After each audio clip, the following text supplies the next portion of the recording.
right, so I'm gonna call the meeting to order at 6:37. First item of business before we even get into the agenda.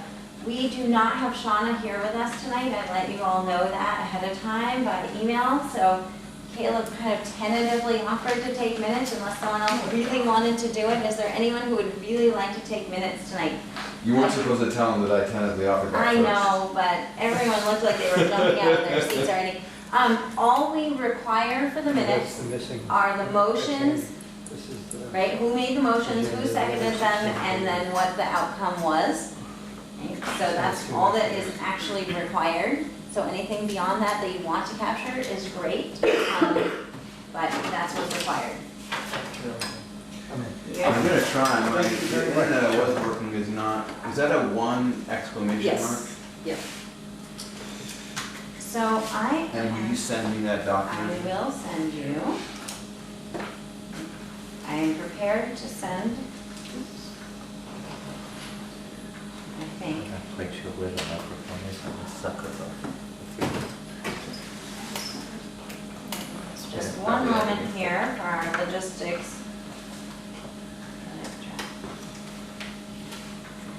Did you say Mike is coming? I thought he said he was coming. Is it okay if I send it to your ANESU email? Yes, I use it. Especially now. The thing about when things come in, I always just have everything forwarded from it. I typically respond from it. The thing about your phone, when you do it, to be kind of careful of. Yeah. But I generally try to use it. You have the ANESU address forward your mail to your person? No, were you saying that, or was Alice saying that sometimes you get something on your phone and you respond and you don't select which account, so I'm saying that, then it just happens. Yeah. You can automatically send from Right. the wrong account without Well, needing to. Karen Wheeler is trying really hard to get everything to the ANESU emails. So Okay. she's gonna, Sorry, there was like a half of a moment of a pause. So we're going to stick to the agenda. Hopefully you'll receive the agenda in a moment. Yay, I've so our got it. attendees, welcome. We are just getting started. Thank you so much for taking the minutes. So we called the meeting to order at 6:37. We are going to review the agenda. You'll notice the agenda does not have a whole ton of detail about how we're going to do things, but we'll talk about them as we get to those items. We needed to get the minutes, or the agenda, the thing we're talking about. We need to get that out quickly because we moved our meeting up a day to try to allow more of you to be here. So thanks everyone for being flexible for that. Just for those of you who are just joining, we have Herb on Skype on the laptop here. Steve is going to be his hand to let us know when we can't see him, but he's on Skype on the laptop. Procedurally, I understand that when we take a vote, I will specifically ask Herb which way he's voting, and he'll need to state his name before he tells us what he's voting. That's like rules for that. So, okay. Herb also was having a hard time hearing us, so keeping one conversation is going to be really helpful for. It's great anyway, and even better for people who are not in the room. Is there an issue? No. No. Oh, unplug the humming. Okay, great. Yes, I was gonna do that, but I'll let Ed do it so he takes responsibility for the milk issue. But we'll help him remember to plug it in. Yes, I've done that before. Yeah. Okay, so another thing I want to say as we're getting started today is that at our last meeting, as our meeting progressed, we got a little bit less disciplined about waiting to be recognized for a turn to speak up. So I got some feedback from folks, so I just would encourage everyone to please remember to wait to be recognized. I know everyone has a lot they want to say, and so it's really important that everyone gets a turn to say what they would like to. So thank you for keeping that in mind as we work tonight. So our goal for the meeting tonight is to continue our work on the articles. I expect us to spend the vast majority of our time focused on the articles. I tried to put as few other items on the agenda as possible. I may even be mean and make us stay here until we get through the ones that we need to get through. I think we need to make some progress this week. So, hope no one complains if you need to leave and the meeting is continuing to run. I understand. If that is your choice to do so, certainly, or your need to do so. But I hope that we can really dig in and get some work done. So, thank you for listening to my introduction. Is there any public comment this evening? No, thank you. Okay, excellent. Thank you for being here. I can't see you, so just, you'll have to. You can wave and I'll wave. You're just gonna be, everyone's surrogate again today. Excellent. Oh, and Caleb, I think you know this, but if you could make sure that the minutes reflect who's here, that would be great. Got I it. don't know if you know Andy Letourneau. I do. Excellent. He is a frequent visitor at our board meetings, so I can even spell his last name. that is awesome. All right, so we are gonna move right into, hi Mike, welcome.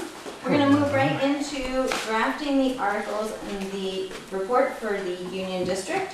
We have a number of enclosures about this, and we're going to start on page, I don't know, the page that doesn't have a number, doesn't have a number in the packet, page 4 in the packet. So, starting on page 4, but before we dive into that, I want to just remind the committee that at our last meeting that we did approve Articles 1, 2, 4, 11, and 12. So we do not expect to have further discussion on those at this point in time. We will, of course, approve the articles as a whole at the end, as we discussed. I just wanted to remind us that those were the ones that we did complete. I had to double check my notes because we talked about so many different ones. We wanted to make sure we had a clear listing of those. That was 1, 2, 4, and 12. 11 as well. Yeah, 1, 2, 4, 11, and 12 on our May 19th meeting. So also on our May 19th meeting, there were 4 articles that we noted that had what I would call quick clarifications, where we had just a question about some of the wording. I'm hoping that we can just review those clarifications. I know Andrew has some answers that he can share with us, and Armando as well. And I would love to see us just move through those 4 articles and then hopefully have a motion to approve those as well. And then we can focus our time on the ones that need more discussion. So the first one I'd like to look at is Article 3. Article 3 is going to be found on page 6 of your packet. And Article 3 talks about what grades we're going to be operating. There was a question about whether using the term operate to refer to our vouchers that we use for pre-K was accurate and was allowable. And Andrew, I think you have an update on that. I got an answer from Nicole Mace, which was concurred with by, she's the executive director of the VSBA, and Donna Russo-Savage, who's the staff attorney at the agency, concurred. Nicole said, "My understanding is that all districts are currently deemed to be operating pre-K by virtue of paying vouchers, regardless of whether they are also operating their own program in-house." I'd like to move the approval of the language for Article 3. I second that, Elin. Great, thank you, Ed and Elin. Is there any discussion of Article 3? Okay, great. All those in favor, hold on, let me just do an official count of how many people we have. We have 12 counting her. Yep. 12 counting her, thank you. Which means that we need 8 for a 2/3 majority. All those in favor of approving Article 3, please raise your hands. And I will ask Herb how he's voting after. It looks like in the room we have 1, 2, 3, 4, 5, 6, 7. Nancy, is your hand up? 8? Okay, Sorry, I have my hand up. your hand's up too. My hand's 9. up. I'm trying to catch up. 9. 9 in favor. I guess, Herb, I'll ask you now if you are in favor of the motion or against? I'm sorry, I couldn't hear Andrew's explanation, so I'll have to abstain. Okay. It's all right, it's okay. I was trying to, Okay, great. So we had then 9 in favor. Any against? Okay, so we've got 1 against, and then Herb and myself, that would be 2 abstaining, which adds up to 12. So you did well. Herb, I feel bad that you didn't hear the explanation. The answer is that basically, in short, that all, I'm not gonna say it as well as you did, all schools that are currently running the pre-K with the vouchers are deemed to be operating pre-K. So there's no concern about the way that we are currently running our pre-K. Okay, thanks. Real quick, who seconded that? Elin. Okay, and I have your motion as Ed McGuire moved to accept Article 3 as drafted. Is that accurate? Do I need to add anything to that?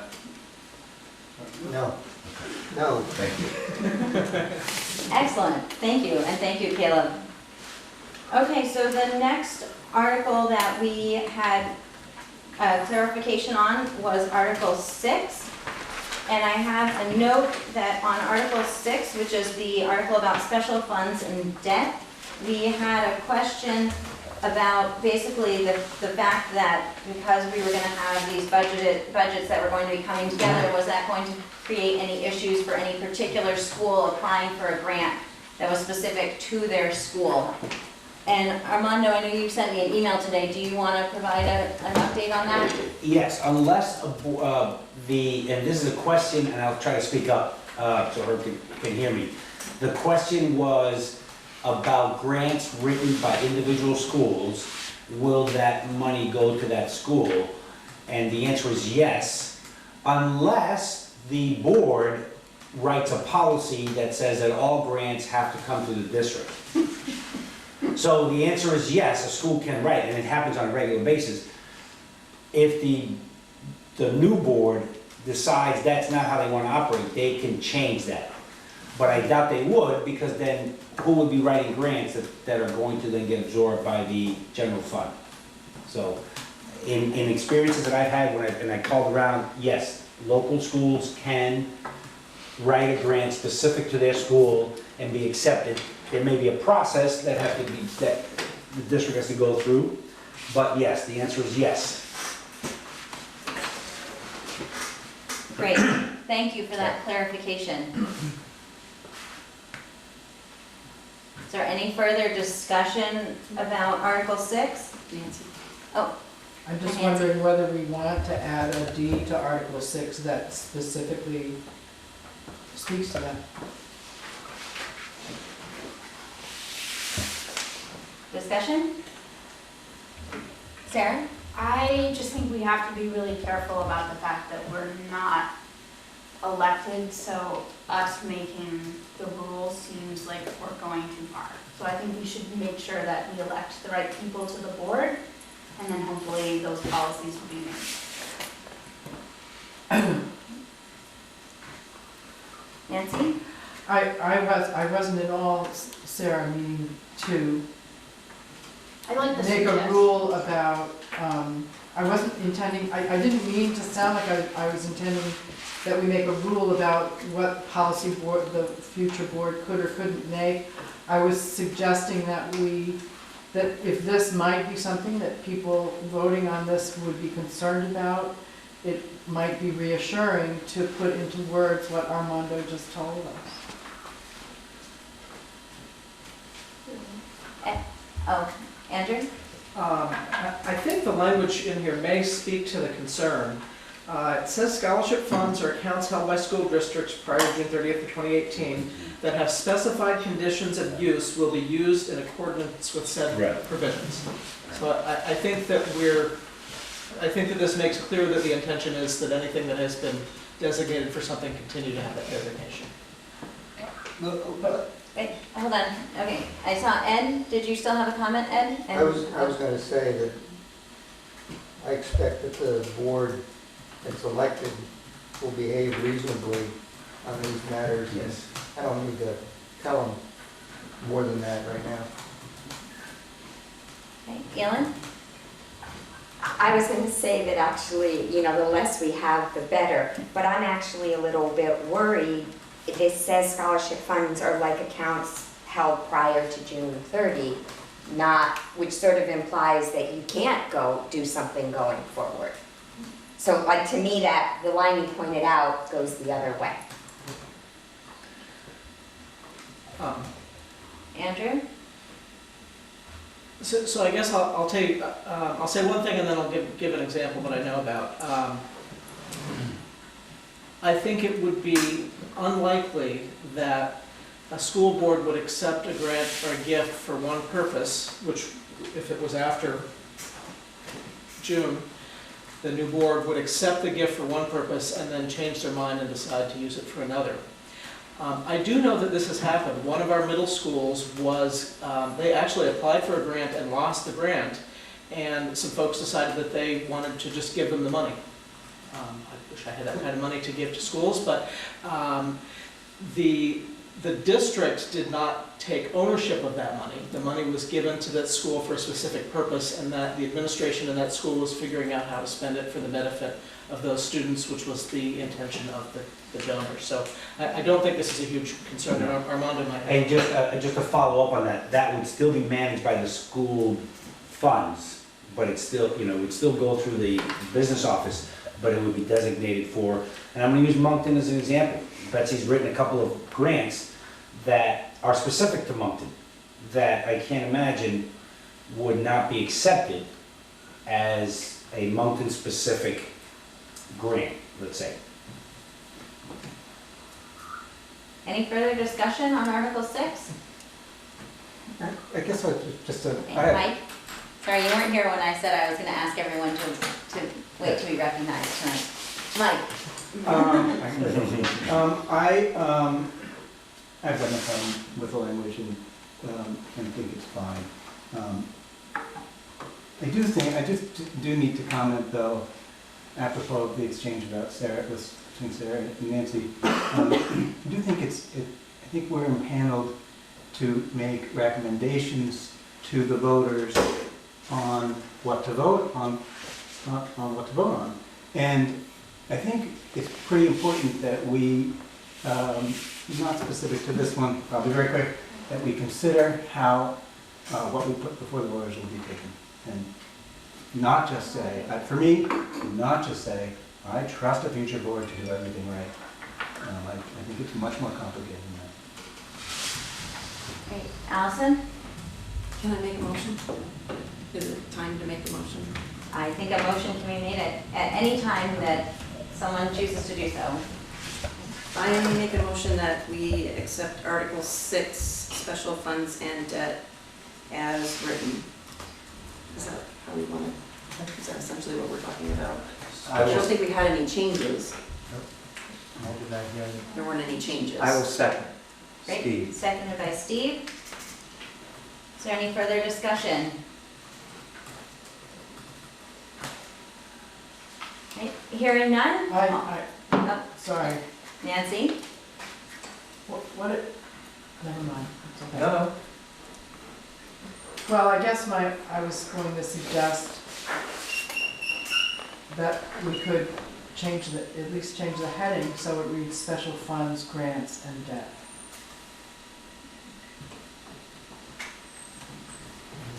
Allison? I think when we start identifying specific things and adding them and adding them and adding them, it's going to end up being special funds, grants, scholarships, on and on and on. So I think special funds covers everything, whether it's a grant, whether it's a scholarship, whether it's a donation to a specific school, it's covered.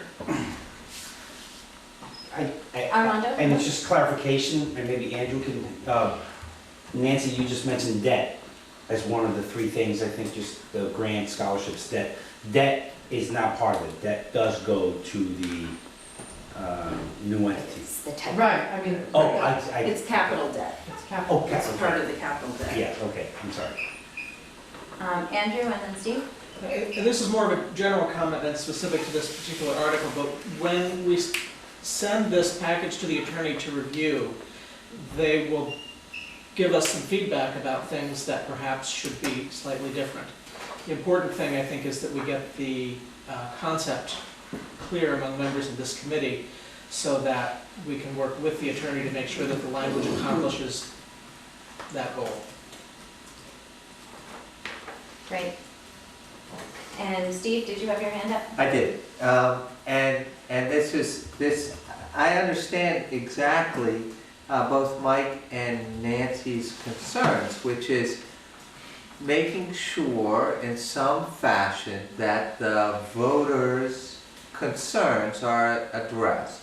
I agree with the committee as a whole that I don't think it belongs in the articles, but I do think it belongs in something that I would call, frequently asked questions or what have you.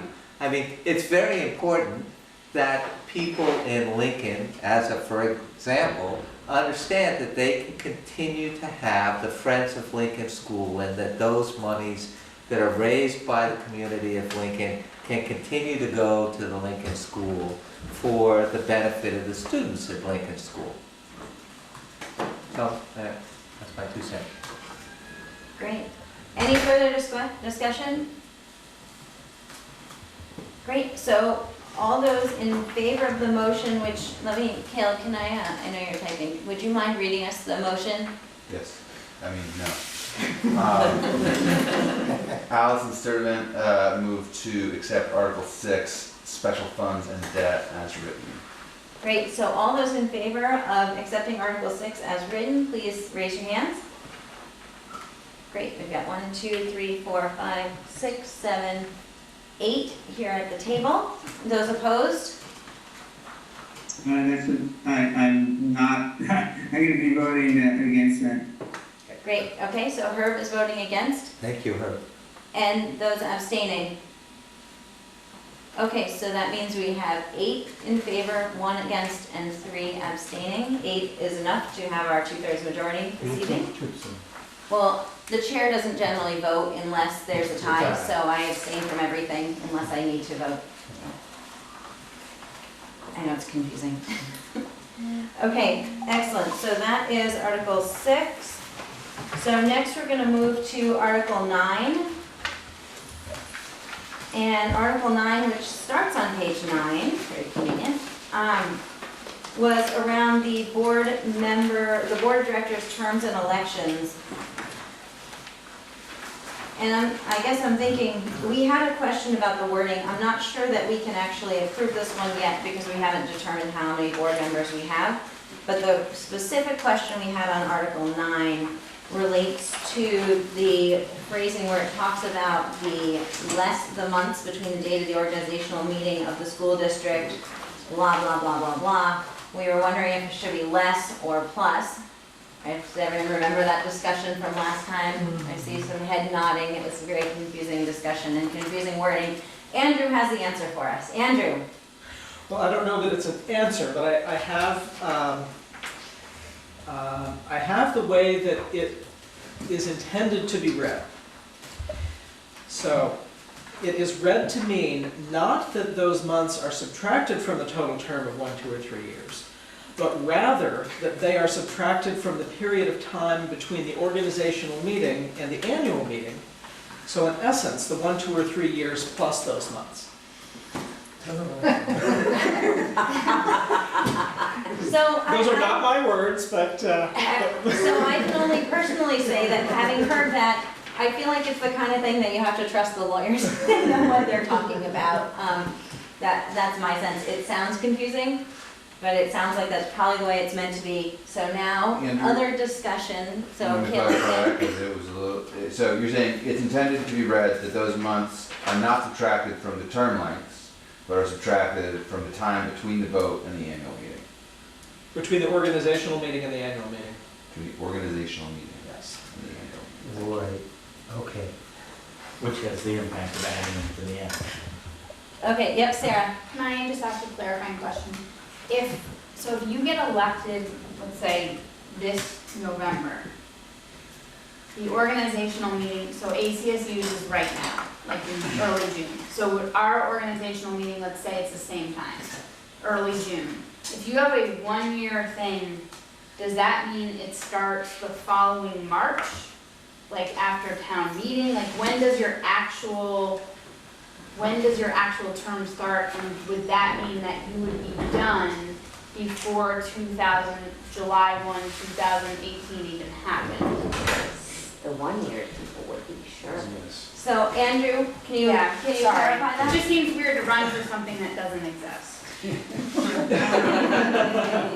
In this case, you actually are going to be on the board for longer than the term by some period of months. So there's some other language further on towards the end of that section that talks about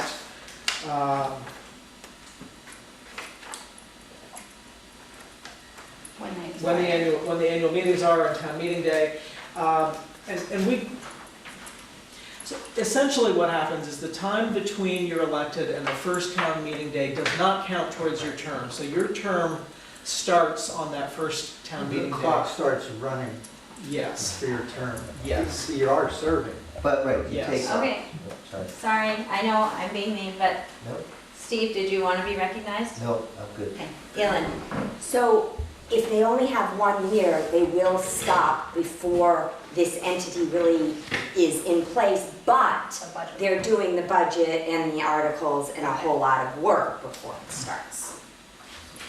okay, Mike and then Nancy? I personally would put it into plain language, so that it's understandable. That would be my vote. Okay, Nancy? I make a motion that we put it into clear language. Okay, is there a second? Second? Seconded by Caleb. Any discussion? Andrew?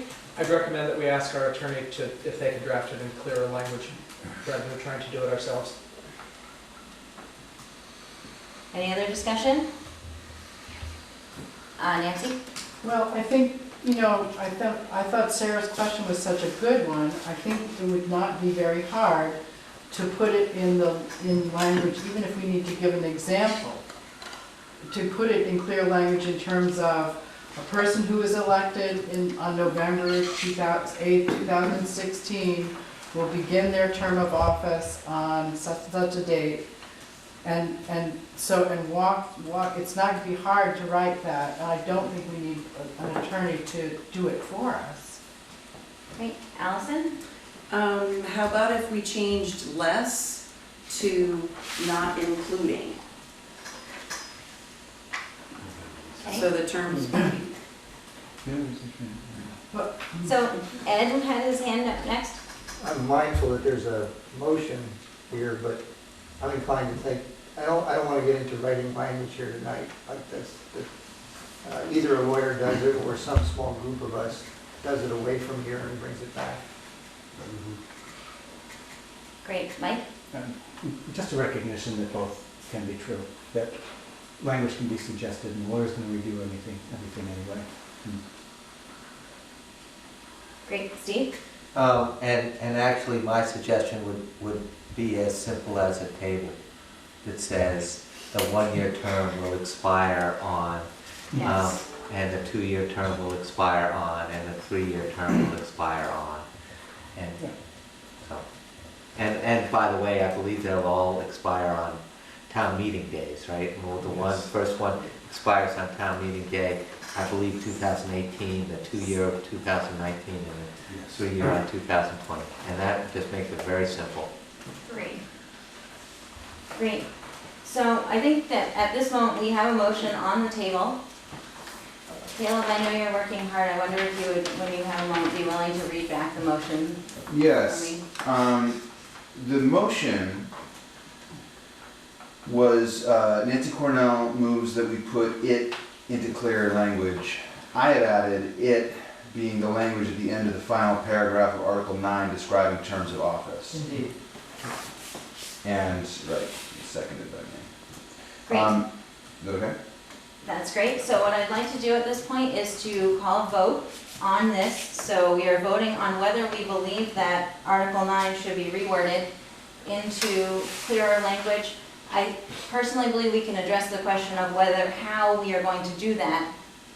That motion doesn't imply how that is going to get accomplished. It is saying that we believe it should be clearer. Is that true? Made clear by us, but by some means. Oh, is Herb, Herb, are you trying to get recognized? Oh, Herb, sorry. I think we get the intent, we can have the attorney draft the language to be clear. Okay, so Herb's comment is we can have. Thank you, Herb, sorry. What was his comment? I'm sorry. Yes, I'm sorry. Herb says that he thinks we get the intent and that we can have the attorney draft the language to be clear. Okay, so all those in favor of the motion to reword Article 9 to be more clear, To, right? yes, to Nancy? make it in a more clear language, and it being the language at the end of the final paragraph of Article 9 describing terms of office. Okay, all those in favor, please raise your hands. Okay, so we have 1, 2, 3, 4, 5, 6, 7, 8, 9, 10. Herb, are you voting in favor of the motion? Yes, I am. Great, so Herb Olson is also voting in favor, so that is, I guess that would be a unanimous vote. Excellent. So the question then is how we would like to proceed with that. My feeling is that I would not like to dig into that wording right at this moment.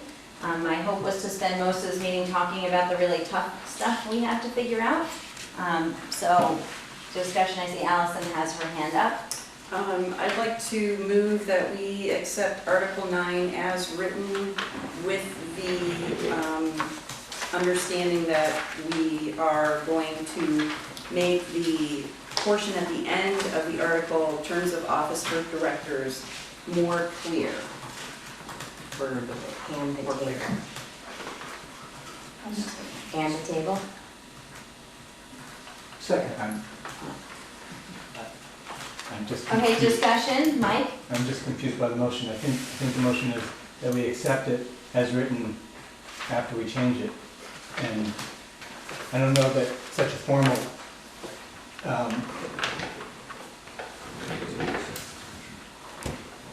that would just confuse me.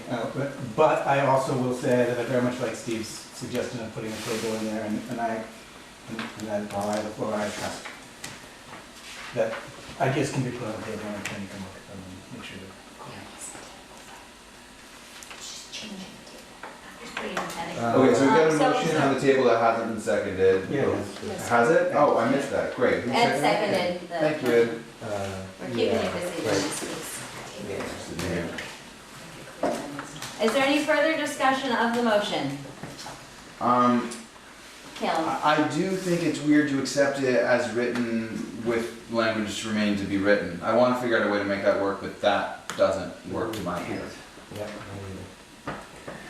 Okay, Andrew? Can I just ask a procedural question, because I'm not quite used to the way you folks do things here. I think that the intent of this group, if I'm not misreading the group, I think the intent is to try and say that you're comfortable with what the article says, and pretty much all of the words except for the last sentence, and that you'd like some clarity. And so I don't want to spend too much meeting time with motions, and I mean, it seems as though there's a wide consensus on this issue, and I'm not sure why we're worrying about how we word motions, much less how we word the article at this point.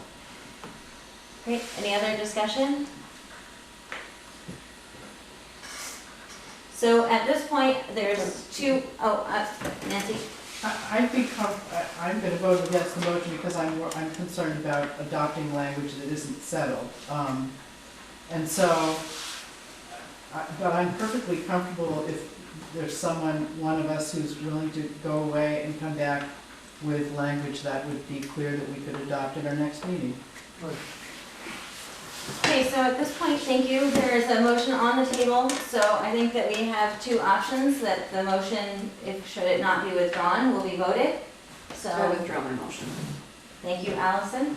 Would anyone like to volunteer to reword Article 9, keeping in mind that the lawyers will be, and I'm talking about doing this outside of the forums meeting.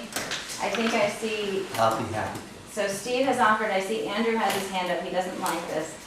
Yes, go ahead, Andrew. I was going to offer to pull some language from some other articles that That is would work. phrased differently. Great, so could I assign then that Andrew and Steve will collaborate on simplifying the wording of Article 9, and we will revisit that at a future meeting, so Andrew and Steve. Okay, It starts there. Thank you, Andrew. Is that what you mean? You thank me, Dan. I appreciate it. and by a future meeting, I mean next week, so. Yeah, we're on it. We Okay, understand. excellent, just want to be clear on that. You're right, Okay, you're right. You can fix it. I mean, Well, we didn't do. everything okay? You good? I think we're good. Okay. Great, thank you. So the next article that we had a minor clarification on was on Article 10, which is voting on the articles and the new board. So this one, as I remember the discussion, the article itself is titled Vote on Articles and New Board, but the language in the article itself only says that we're voting on the articles. It doesn't say that we're voting on the members of the board. And so the question was whether that article needed to also say that we were going to vote on the members of the board. Nancy? I just want to say, I had an email exchange with Jen and with Andrew this afternoon that relates to this article. And my question was, are the voters voting on a merger, or are they voting on a merger including the articles? And that seemed like an important question, because it sort of led me to the question of, can a new board amend the articles? Or are they, because they're voted on by the town, is that something only the towns can amend? And I don't know, part of Andrew's responses was, this is a question that hasn't been tested yet. But now that I look at this article again, I think that it is implied here that the voters are voting on both the idea of a merger and the articles. And I just think that's an important question for us to ponder and seek a legal opinion about. Okay, Allison? Okay, so I found the Chittenden South Supervisory Union, which includes Heinsberg, and they're voting on June 7th. And their Article 11, vote to establish unified district and election of school directors. The proposal to establish the unified district will be presented to the voters of each forming school district on their date. The candidates for the board will be elected on the same date as required by law.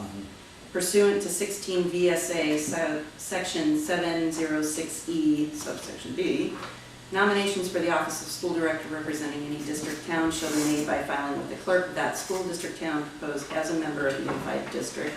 A statement of nomination is signed by at least 30 voters in that district, or 1% of the legal voters in the district, whichever is less, and accepted in writing by the nominee. A statement shall be filed not less than 30 nor more than 40 days prior to the date of the vote.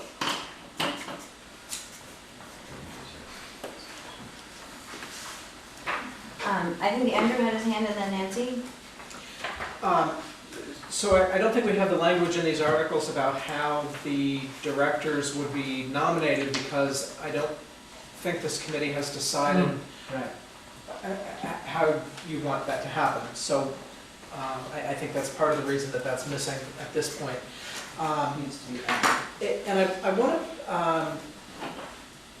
to respond to the question that I think that Nancy was asking. This is one that I've heard before. The question it has been asked maybe slightly differently than she did.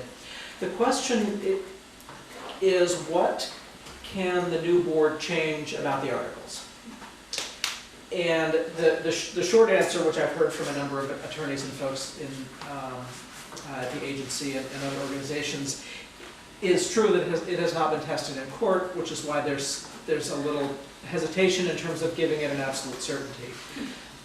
Everybody I've spoken to has said that they think that if there is something on the ballot that the voters have specifically voted on, that most likely the only way to change that would be to have the voters again have a different vote. In terms of the articles that are included in this report but that are not on the ballot, the question comes up, can this new board change those? The short answer is yes, but there's also some firm qualification. If, for example, there was an article that said you needed a supermajority to make some decision, Bless you. The consensus view is that in order for that board to change the process, which has been outlined in the articles, they could change that process, but with a supermajority to change the process. So I think this leads to the wanting to be too cautious about how many restrictions you put on a new board, because it may require that they jump through hoops that you haven't anticipated to be able to govern effectively. And that, it's fine to put in things like, I know you probably all looked at school closure articles, and there's a wide variety of how many years and how many people have to vote and what you have to do. And I think that those generally have some sort of a timeline or some sort of a reasonable voting requirement on the board. But I think we want to be very careful in other areas in terms of adding in things that seem perfectly reasonable to us now, but that when it comes time for a new board in 5 or 50 years to act on them, maybe made more difficult by restrictions that we could contemplate putting in the articles today. And I know that was long-winded. Thank you for letting me get that all out. Thank you, Andrew. I think we had Nancy, and I just want to acknowledge that Herb has his hand up and he'll be after Nancy. Well, it's very interesting to hear you talk about that, Andrew, and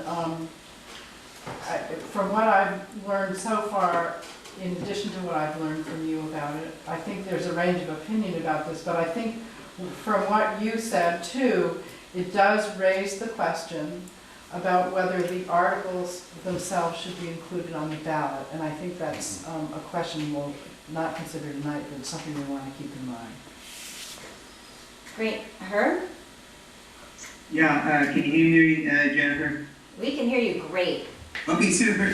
So, I didn't, I'm hoping that I heard Andrew completely, but if I didn't, I apologize. I believe I heard him say that a future board could amend the articles of agreement that were in the report.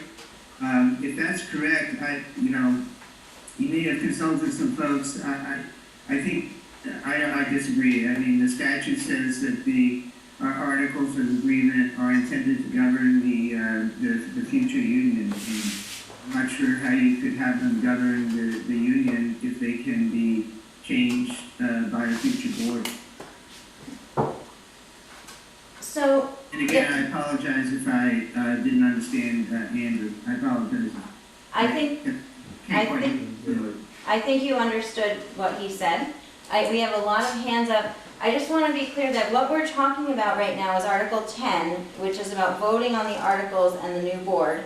I realize that some of these have broader implications for us with the articles. Article 11. 10. 11's already done.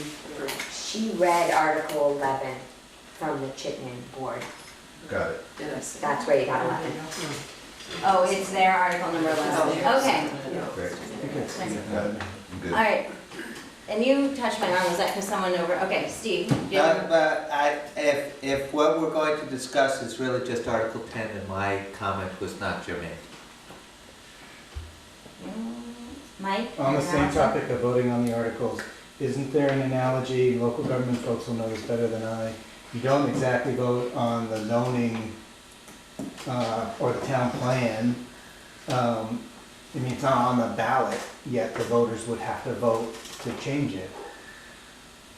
Steve, I would love to hear your perspective on that. So this is actually, the town of Moncton has gone through this process, and in fact, the town of Moncton voted as an article on our town meeting to make any changes to the town plan be done by Australian ballot. We could, of course, if we so chose, which has its ups and downs, if we so chose, you could include such an article in this. I think that you're putting a straitjacket on people, and you just need to be very careful. It would force you, I think, to be a little more generic in your articles if what you say is you can only change these articles with a vote by Australian ballot, let's just say. Great. Caleb, did you have your hand up? No. Okay. I think I said Well, Allison Ed next. was, Okay, Ed and then Allison. Thank Well, you. Andrew's point about we haven't decided how the directors will be elected, is that going to necessarily be another article, or attached to this article, or left out? So that'll be Article 8, which is one of the ones that I expect we're gonna spend some time on tonight. We talked about it some last week, and we need to get into that this evening. Okay. Okay, Allison and then Caleb. so.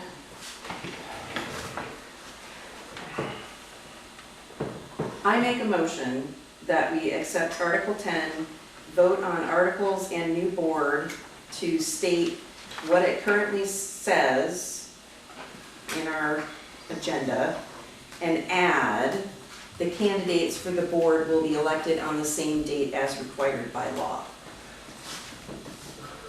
Sorry, the candidates will be, The candidates for the board will be elected on the same date as required by law.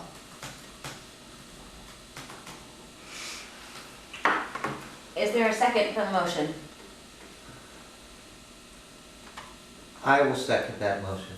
Thank you, Steve. Discussion.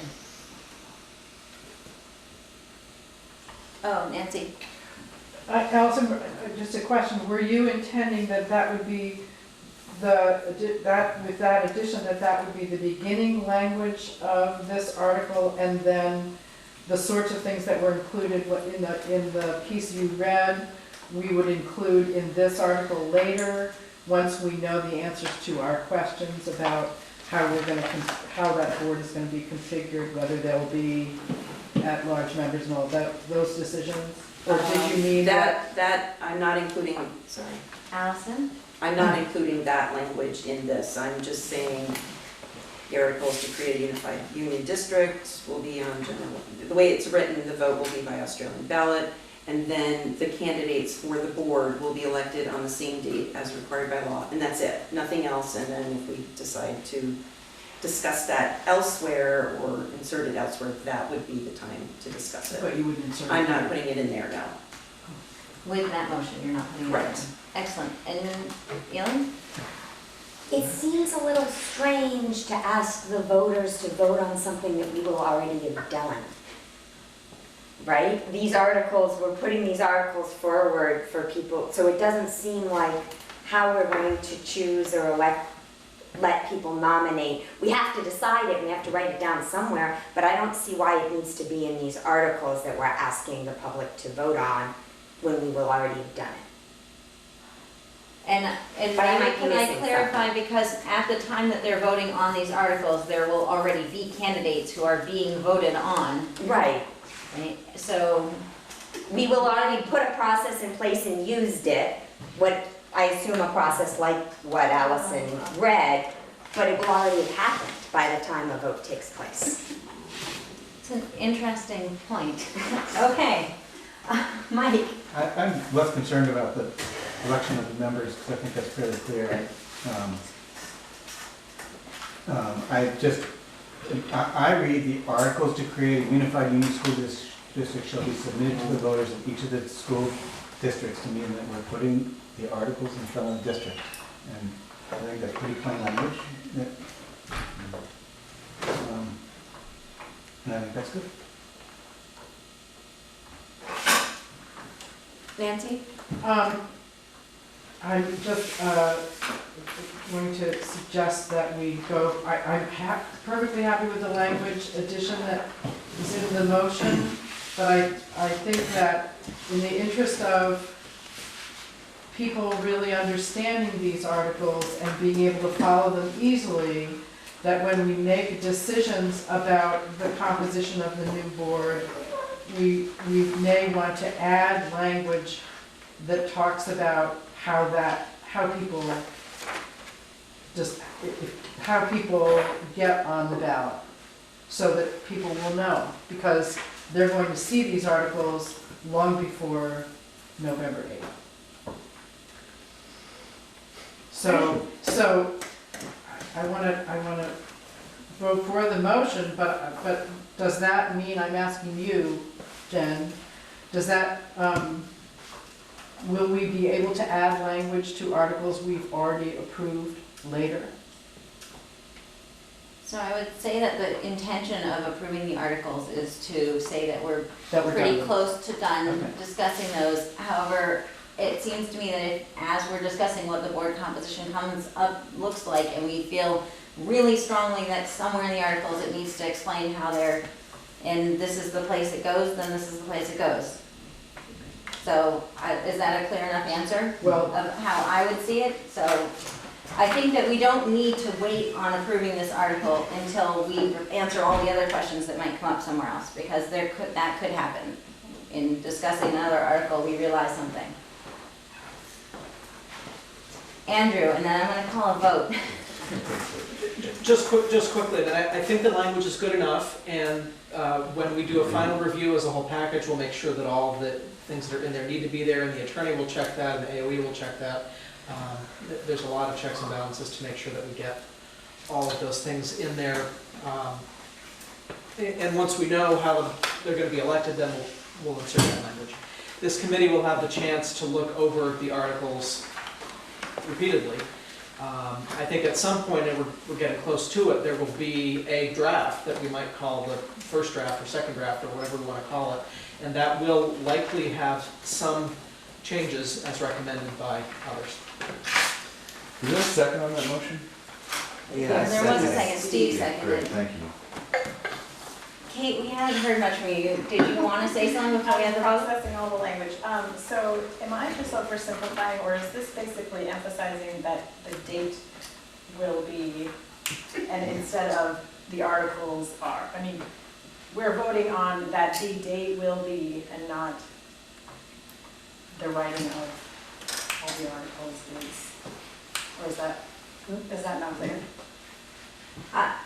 I personally would agree. It seems that this article, the purpose of this article is to state the date, and it is also stating that it's going to be by Australian ballot and not commingled. I think I was missing something. Sorry. No problem. Okay, so I would like to have a vote on the motion. The motion was to, let's see if I get this close enough, was to approve Article 10 as written, adding a new sentence at the end about voting for the board members on the same date as required by law. All those in favor of the motion, please raise your hands. 1, 2, 3, 4, 5, 6, 7. 4, 5, 6, 7. Okay, 7. Yep, and Herb? Herb? I'm gonna vote no, I don't think the additional language is necessary. Okay, thank you. Okay, so 7 in favor, those against, we have Herb. Anyone else against? Okay, any abstentions? So there's 3 abstentions. So at the moment, we have 7 for, 1 against, 3 abstentions. So that means we're at a tie, which means I will need to vote. So I'm going to vote in favor. So the motion passes. So that will be 8 to 1 to 3.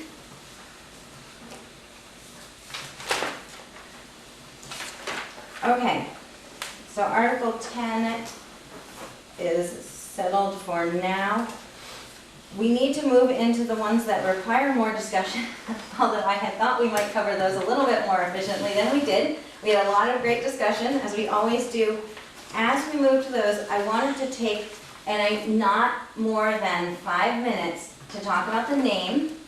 We mentioned the name last time.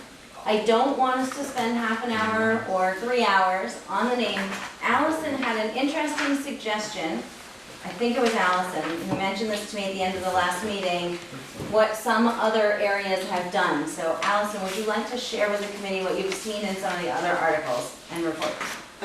Some other articles and reports name the creation of a unified school district to be named at a future date, and in hereafter referred to as the new unified union school district. so that the new board could come up with the name, or they could have a community forum and have a contest to see what the name will be, or just, it gives people more time if we can't decide on a name, and it allows everything to move along. Great. Ed? It's a very appealing suggestion. I think, let an elected board and their relationships with the community decide. Steve? And I hadn't said it yet, but I'll just throw out the 5-town unified school district as a possibility. Great. And can you check if Herb was? And Herb's good. He's good. Okay, Mike? I also like a suggestion, though, I'll recognize that there's a risk of it being called Bodie McBoatface. Nobody knows the reference to that. No, I do, no? yes, exactly. Okay, Well, and I just personally will add, what I liked about it is I could see this being a really great community building activity for this new entity, rather than the 15 of us, or however many of us happen to be here, spending a lot of time trying to pick what everyone would like the name to be. So I thought that was one advantage personally. Nancy? I'd like to make a motion that we call it the Addison Northeast Unified Union and be done with it. Okay, is there a second? Be done with it. Addison Northeast Unified Union. Yes. Is there a second for the motion? Second. Seconded by Caleb. Great. Any further discussion? Allison?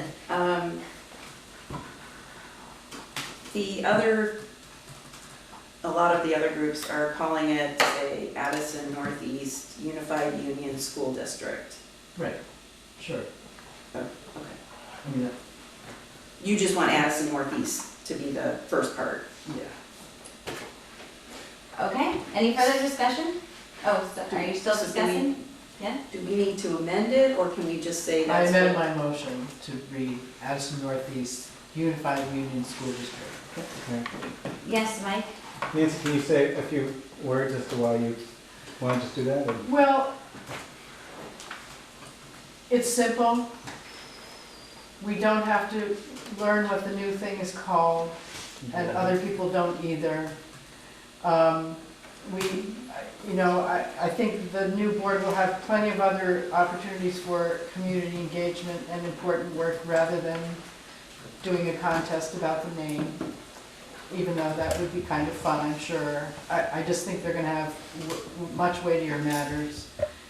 I think it helps convince people, helps show people that not everything is changing. I think it's reassuring because it's familiar. Sarah? Is there a way to shorten it to not have it have so many letters? So potentially Addison Northeast School District? Or do you want the unified union? I didn't know if it was saying, if unified and union were kind of saying the same thing, and now we have double U's and our two U's. Andrew? I'm not 100%, but I believe that piece of it is required. And I could be wrong, but I think all of the ones that I've seen have used the unified union in their name. And while I have the floor, I'll throw in, Franklin Central is holding a contest because they don't like their name of Franklin Central, they want something else. And I'm just curious why why Mount Abraham hasn't come up. To me, that seems like an obvious. yes. It's Okay. in one town, right? Or is it in Any further discussion? We have a motion on the table for the Addison Northeast Unified Union School District. Further discussion? Herb, Herb's raising his hand. Herb? There are two different types of districts. A unified union district is very different from just a plain old union district. I'm sorry, different from a what district? Plain old union district. Plain old, okay, gotcha. Okay, They do two different statutory creations. Thank you. great. Okay, seeing no further discussion, we are going to vote on the motion Nancy's motion to call the new unified district, the Addison Northeast Unified Union School District. All those in favor, please raise your hand. And Herb, you can't see us, Nancy. She's the only person. Nancy was our visitor. I just want to be here as your 16-year-old that says, oh, we're part of the anus. I wrote it out just to see what it did.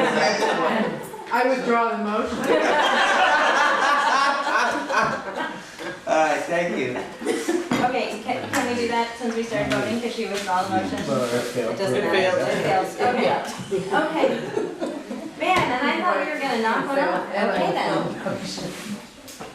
Ed, I'll make a motion to use Allison's suggestion at a future, let the board of directors decide any way they want.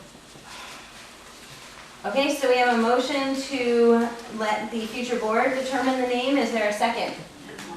Elin seconds. Seconded by Elin. Okay. I think we've discussed it a lot already.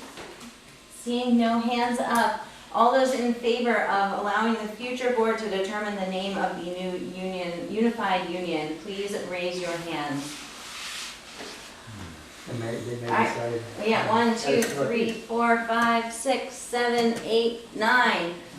Herb, That's a yes, although you're gonna still need to write in something, but all right, so that's 10. Any opposed? 1 opposed and 1 abstention, me. So the motion passes. Okay. can I Excellent. make a motion, Madam Chair? Yes, I suppose you can make a motion. Go ahead, Herb. You know, I mean, you still are gonna have to fill in the articles with something, and I would take up Nancy's suggestion to call it this, pending the decision by the future board as to the formal name. So is that a motion? Yes, Okay, is there a second? Are you seconding or? So Nancy is seconding the motion.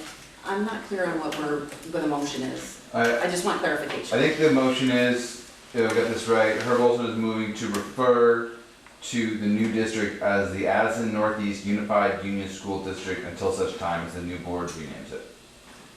Isn't that it, like as we're referring to it in the articles? that's correct here.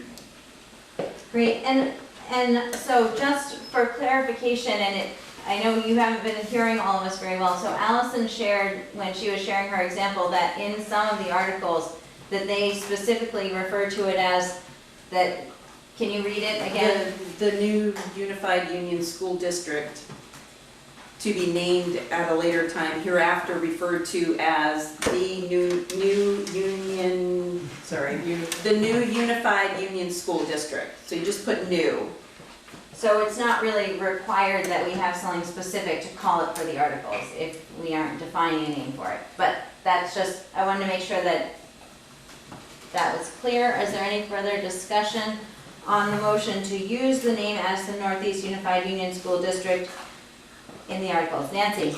I just wonder, Andrew, if you know what Addison Northeast has as a new name, and also what Addison Central has as a new name, and also what Rutland Northeast has as a new name. So I believe Addison Northwest stayed Addison Northwest and Addison Central stayed Addison Central. I don't know about They're Rutland. ACSD, so they're Addison Central School District. Oh, they skipped the U's. That's what my. Okay, Caleb. I actually think this is an important motion as I start to think about it more, because I do like the fact that we're gonna let the new board choose, but there is such a long time until, well, not that long time, but some period of time, that I think we have to refer to it as something as we're advertising the vote. And I'm just afraid that if we advertise it as just the new board to be named later, it will seem too weird. And if we advertise it as like a kind of familiar name, I think it won't solidify that name too much, because it's just sort of obviously a borrowed name from our existing district. But if we really don't have anything to refer to it as leading up to the vote, that just seems difficult. If it's, so that's why I think this was a good in-between. Okay, Nancy, Andrew, 30 seconds each, and then we're voting on this. I'm with Sarah, and I think it will solve the teenager problem if we call it the Addison Northeast School District. Okay, Andrew, you had your hand up, and Just- then Armando. To respond to Nancy's question, Rutland Northeast was at red, so they have two districts, Barstow Unified Right. Union and Outer Valley Unified Union School District. Uh-huh. That was the result of their merger. Thank you. Armando? Just, I mean, I think that, I don't think it's our place to name the new district. We want to be really careful with that. Whether there's a contest, whether there's something, or a way of reaching out. Only because I know when we formed Union, when Essex High School broke away from Essex Junction School District and became Union 46, I just said, well, why don't we just call it Essex High School in a meeting like this? And we did. Well, I still think that's the right name. However, the fallout that I received for a very small group of people making a decision about that wasn't worth the wonderful name I gave. So what I would suggest is that we call it something for the in the meantime, and then do something where there is some way where kids are involved, or something where they come up with a new name. That's just it's an advice. Great. Allison? And I'd like to suggest that rather than trying to accomplish that tonight, that we agree that we're going to do it and then revisit it when we have more time and we don't have other articles pressing. Okay, excellent. Thank you, everyone, for the comments. So we have a motion on the table. We have already decided that the official name will be decided by the new board. The motion on the table is to refer to the new Unified Union District as the Addison Northeast Unified Union School District until such time as it's renamed. Yes. So all those in favor of that motion, do you need to? No, I'm sorry, I forgot. There's a problem at the other end of the table. So many meetings, Do I something, just voted. do something now. Let's just vote already. All right. All those in favor, please raise your hand. You need me to say what we're in favor of again? Okay. All those in favor, please raise your hand. We have 1, 2, 3. Herb. Yes. Yes, so you're voting in favor? Yes. Yes, so that's 4, 5. And 5 in favor. All those opposed? 1, 2, 3, 4, 5. Any abstentions? 1, 2. Okay, so we have a vote of 5, 5, and 2. So I'm going to say, so the motion does not pass. I'm going to ask that after spending 15 minutes on this tonight, I think we did make some progress. We're going to table the name for some more discussion. We have determined officially that the name will be decided by the new board. It's just whether we want to call it something in the meantime, with or without use. Unpleasant shortenings of the acronym. Okay. Whew. Everyone give yourself, I'm like we accomplished some stuff already. We've got some more to do, but we are doing well here. So we are now going to move on to some of the other articles that we deferred discussing last time. I thought we'd start with a big one, because why not, right? Yep. And start with Article 14. We absolutely need to address Article 14. Article 14 is super important. It talks about the provisions for closing a school. So starting on page 4 of your agenda packet, so on page 4 to 5, I pulled out the generic language as is presented in the complete draft of the articles. So there's the generic language first. We have some proposed language that Nancy sent in, some proposed, I don't really want to call it language, but a proposed concept that Ed sent in, and some proposed language that Sarah sent in. And I only am identifying them by the people just so we can distinguish which paragraph we're looking at, not to point fingers or whatever, give credit or anything else, just to say that there's some different ideas. So as we talk about this, I would encourage the board or the committee to think about what we care about in concept more than the exact words that we want to use to say this. So in some of the examples, you'll see that the sort of the key points are, how long does the new board have to wait before they can consider closing a school? And what are the decision criteria that would need to be, you know, what kind of a vote basically is required to allow closing a school at that point in time? So those are, in my opinion, the two main things. There may be other things that you see as important. We certainly need to answer those two questions. So, Rowan looks like they're reviewing the different ideas here. And I'm going to open up discussion. I see Nancy, Andrew, Ed, and I can't keep track of all of them. Anyway, so Nancy. I just wanted to ask Ed for a bit of clarification. If I'm reading this correctly, and I just wanted to check that I am, your suggestion is that no school be closed for any reason for the first 5 or 6 years, and after that 5 or 6 years, to close a school, the voters, it must be done by a majority of the registered voters in the town where the school resides. Is that correct? That was, Did I get it Ed, right? go ahead and respond to that question. yeah, I wasn't trying to be legalese accurate, but it was to wait more than 4 years.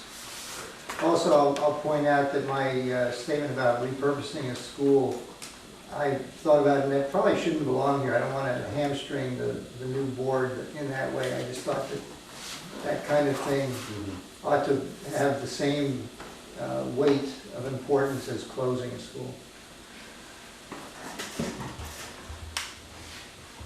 Great. Andrew. Yep, 3 quick things. The first is that, I don't know if you folks are aware, it is in statute elsewhere that a school cannot be closed for 4 years regardless. So if you don't say anything, then there's a 4-year minimum.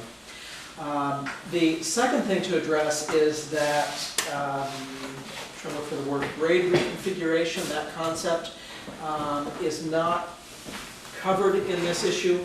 So I think somebody mentioned that in one of their possibilities. If you decide that your 6th graders should be in a different building, that it would not be addressed in the closure of the school issue. Last point is that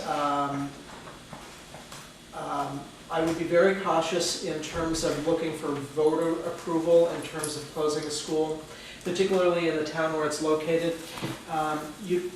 That might put the district as a whole in a difficult situation. If you had a very small community with a very small school that was, 20 years from now had 10 kids in it and it was incredibly expensive to operate, if the members of that town don't want to close the school, that puts the rest of the district in the situation of subsidizing something that could be potentially inefficient. Or there could be a huge other variety of situations that would be difficult for the board when you put that level of restriction in there.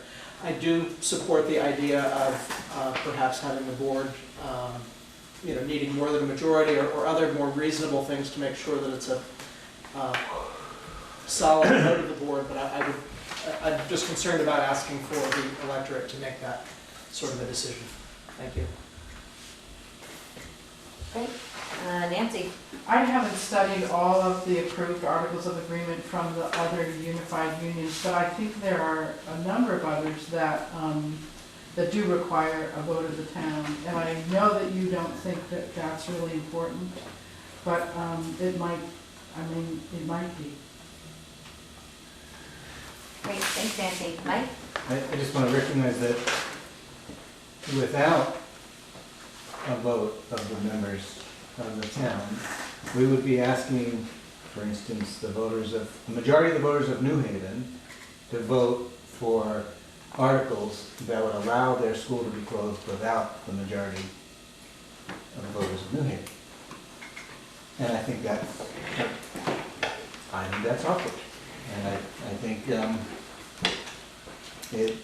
for people who are concerned about this, I'm not personally particularly concerned about it, but I think for people who are concerned about this, they'd be saying, there could very easily be saying, look, we're giving away the potential to have some control over our school, the local school.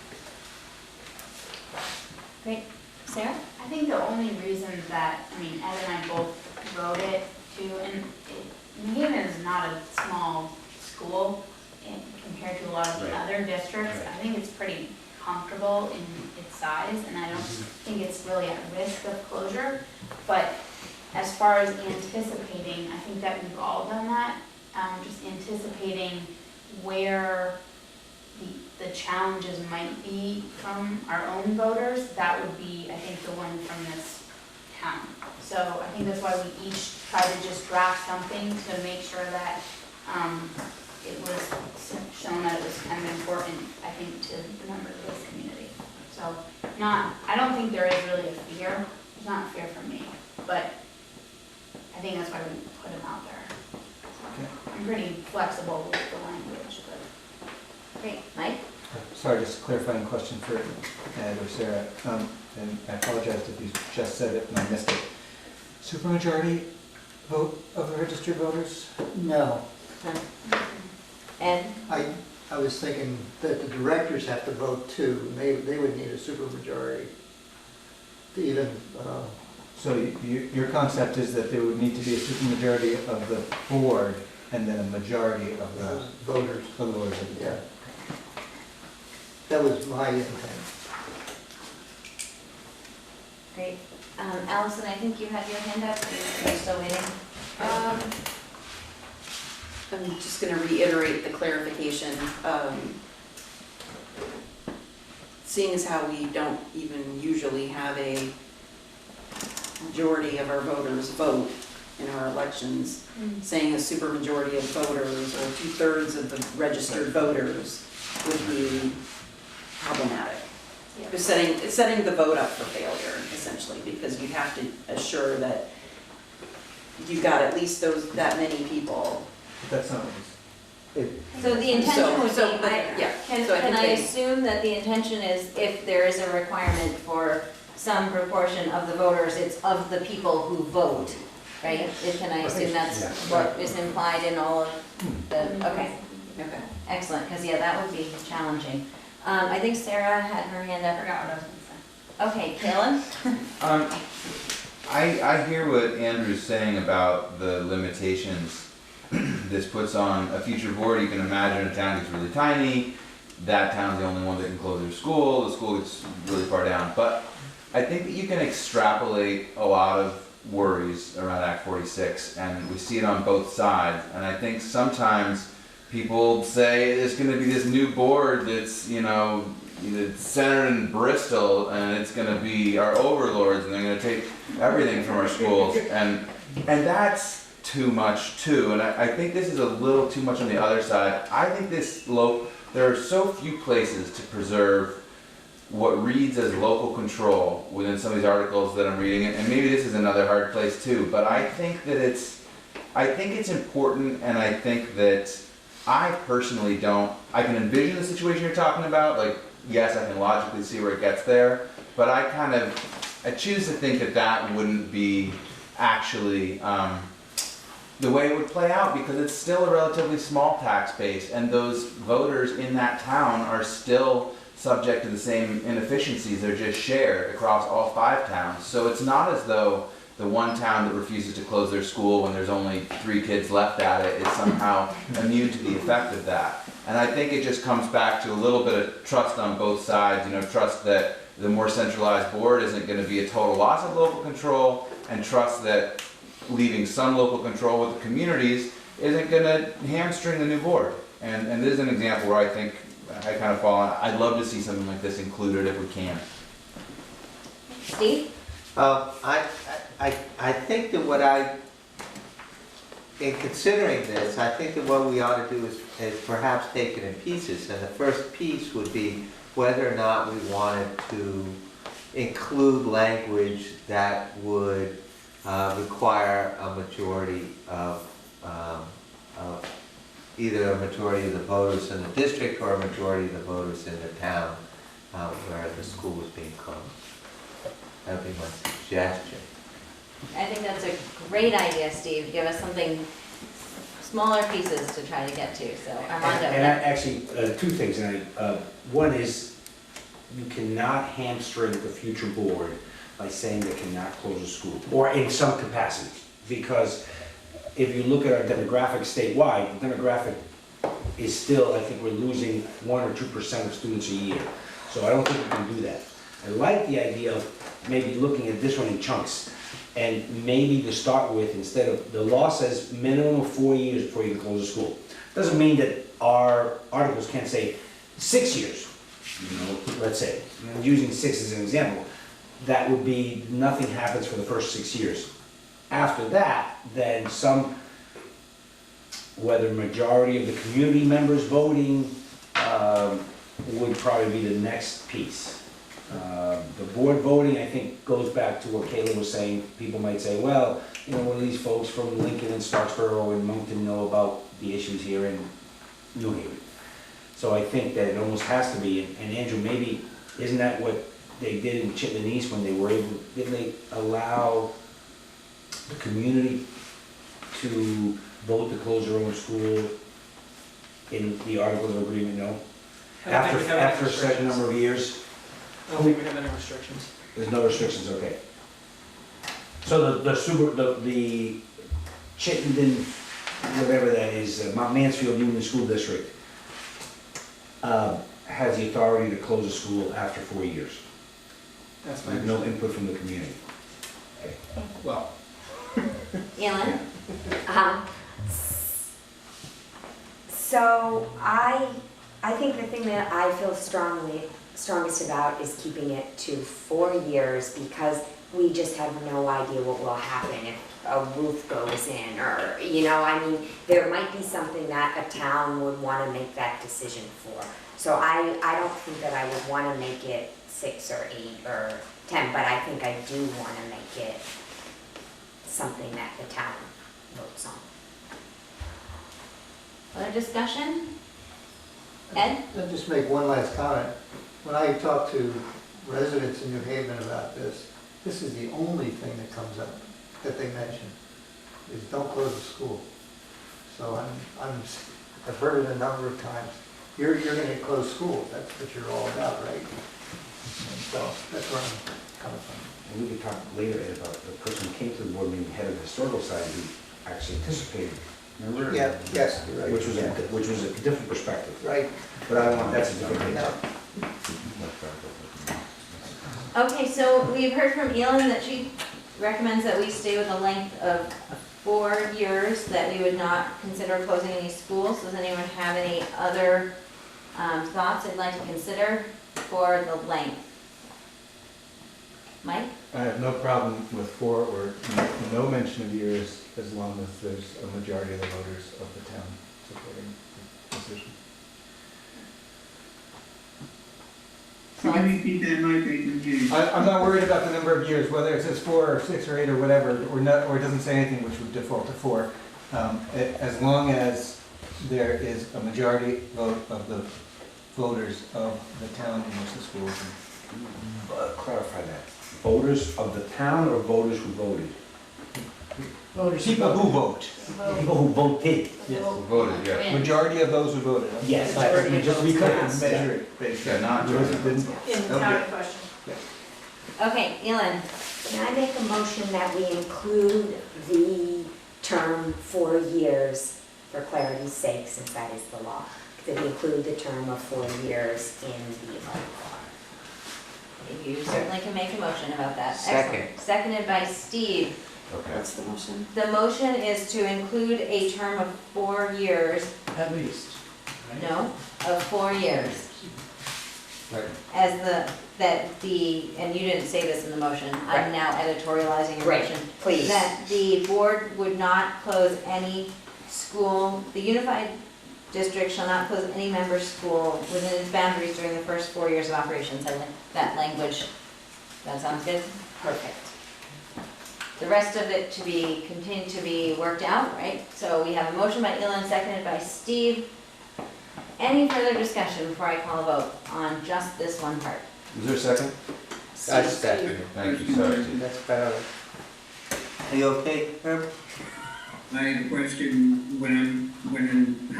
Go ahead, Herb. I said you have a question though on the motion. Go ahead.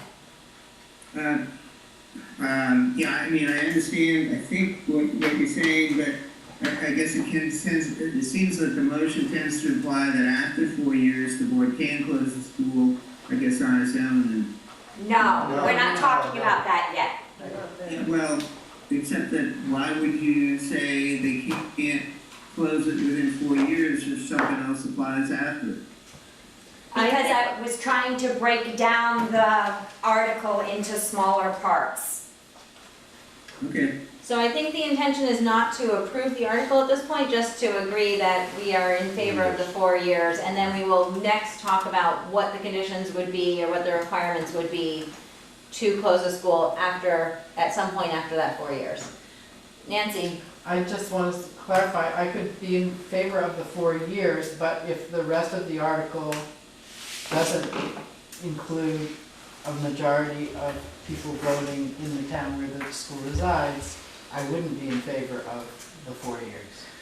So I would say that this does not imply that you have to vote in favor of the article at Okay. such time that someone moves to have the whole Okay. article approved. Okay, thanks. Okay? Okay, so all those in favor of including a minimum of 4 years to not close any schools, please raise your hand. Okay, that looks like everyone in the room. Herb, which way are you I'm voting? gonna vote no on that one. No, Okay, so that's going to then be 10 in favor, 1 against. You were in favor, right? Yeah. 10 in favor, 1 against, and me abstaining, so 10, 1, and 1. So that motion does pass. Yes. Okay, Steve. I would like to make a motion that actually I rather like Sarah's language, since we've agreed to the 4 years. In the first paragraph of her proposed language, the unified district shall not close any member school within its boundaries during the first 4 years of operations unless the electorate of the town in which the school is located consents in a majority vote by Australian ballot. We can't anyway, I'm Sarah. sorry. but we just learned we can't do that anyway, the 4-year thing. Andrew. We can't close it. Oh, I understand. I'm sorry. I agree. I oversimplified, that language is accurate. Please, part of Harwood. What is that? You can close a school within 4 years with voter approval. Right. But the new board itself could not close a school within Without. 4 years without voter approval. I wish to strike my motion and delete the piece and just leave the time period out. So the unified district shall not close any member school within its boundaries of operation unless the electorate of the town in which the school is located consents in a majority vote by Australian ballot. Second. Okay, seconded by Ed. So hold on, so, you guys did something different than I was imagining, which is fine, which is great. I just want to make sure that I'm on the same page with you, because I had just crossed that whole sentence out. That's fine. Okay, so we have already said that the minimum to close a school would be 4 years. So this would be maybe the second statement then in the article, or Yeah. something like that, where it would be the first paragraph that's under Sarah's proposed language, removing during the 4 years, The during first the 4 years. first 4 years Yeah. of operation. So it would say, the unified district shall not close any member school within its boundaries unless the electorate of the town in which the school is located consents in a majority vote by Australian ballot. Okay, so we have a motion by Steve, seconded by Ed. Caleb, how are you doing? Great. You are like, He's a rock. you're gonna He's a have rock. to tell us what we can bring you to the next meeting to thank you for doing this. I'll have Karen send out an email. Okay, so we have a motion on the table. Any discussion? Wow. This is a first. Okay, all those in favor of the motion to use the language, well, do you need me to read it again? You guys need me to read it again, right? Basically, that the town with the school that will be closed has to have a majority vote by Australian ballot. All those in favor, please raise your hand. All right, oh my gosh, we have everybody in the room with their hand up, and Herb's Herb. a yes. Is that correct, Herb? Yeah.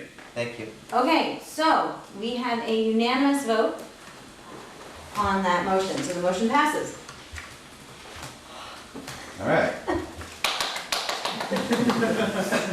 I'm sorry, you guys, we don't ever, like, this is so cool.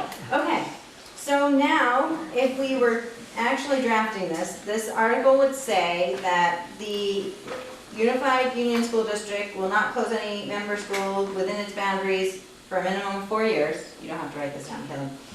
And that the Unified District shall not close any member school district within its boundaries unless the electorate of the town in which the school is located consents in a majority vote by Australian ballot.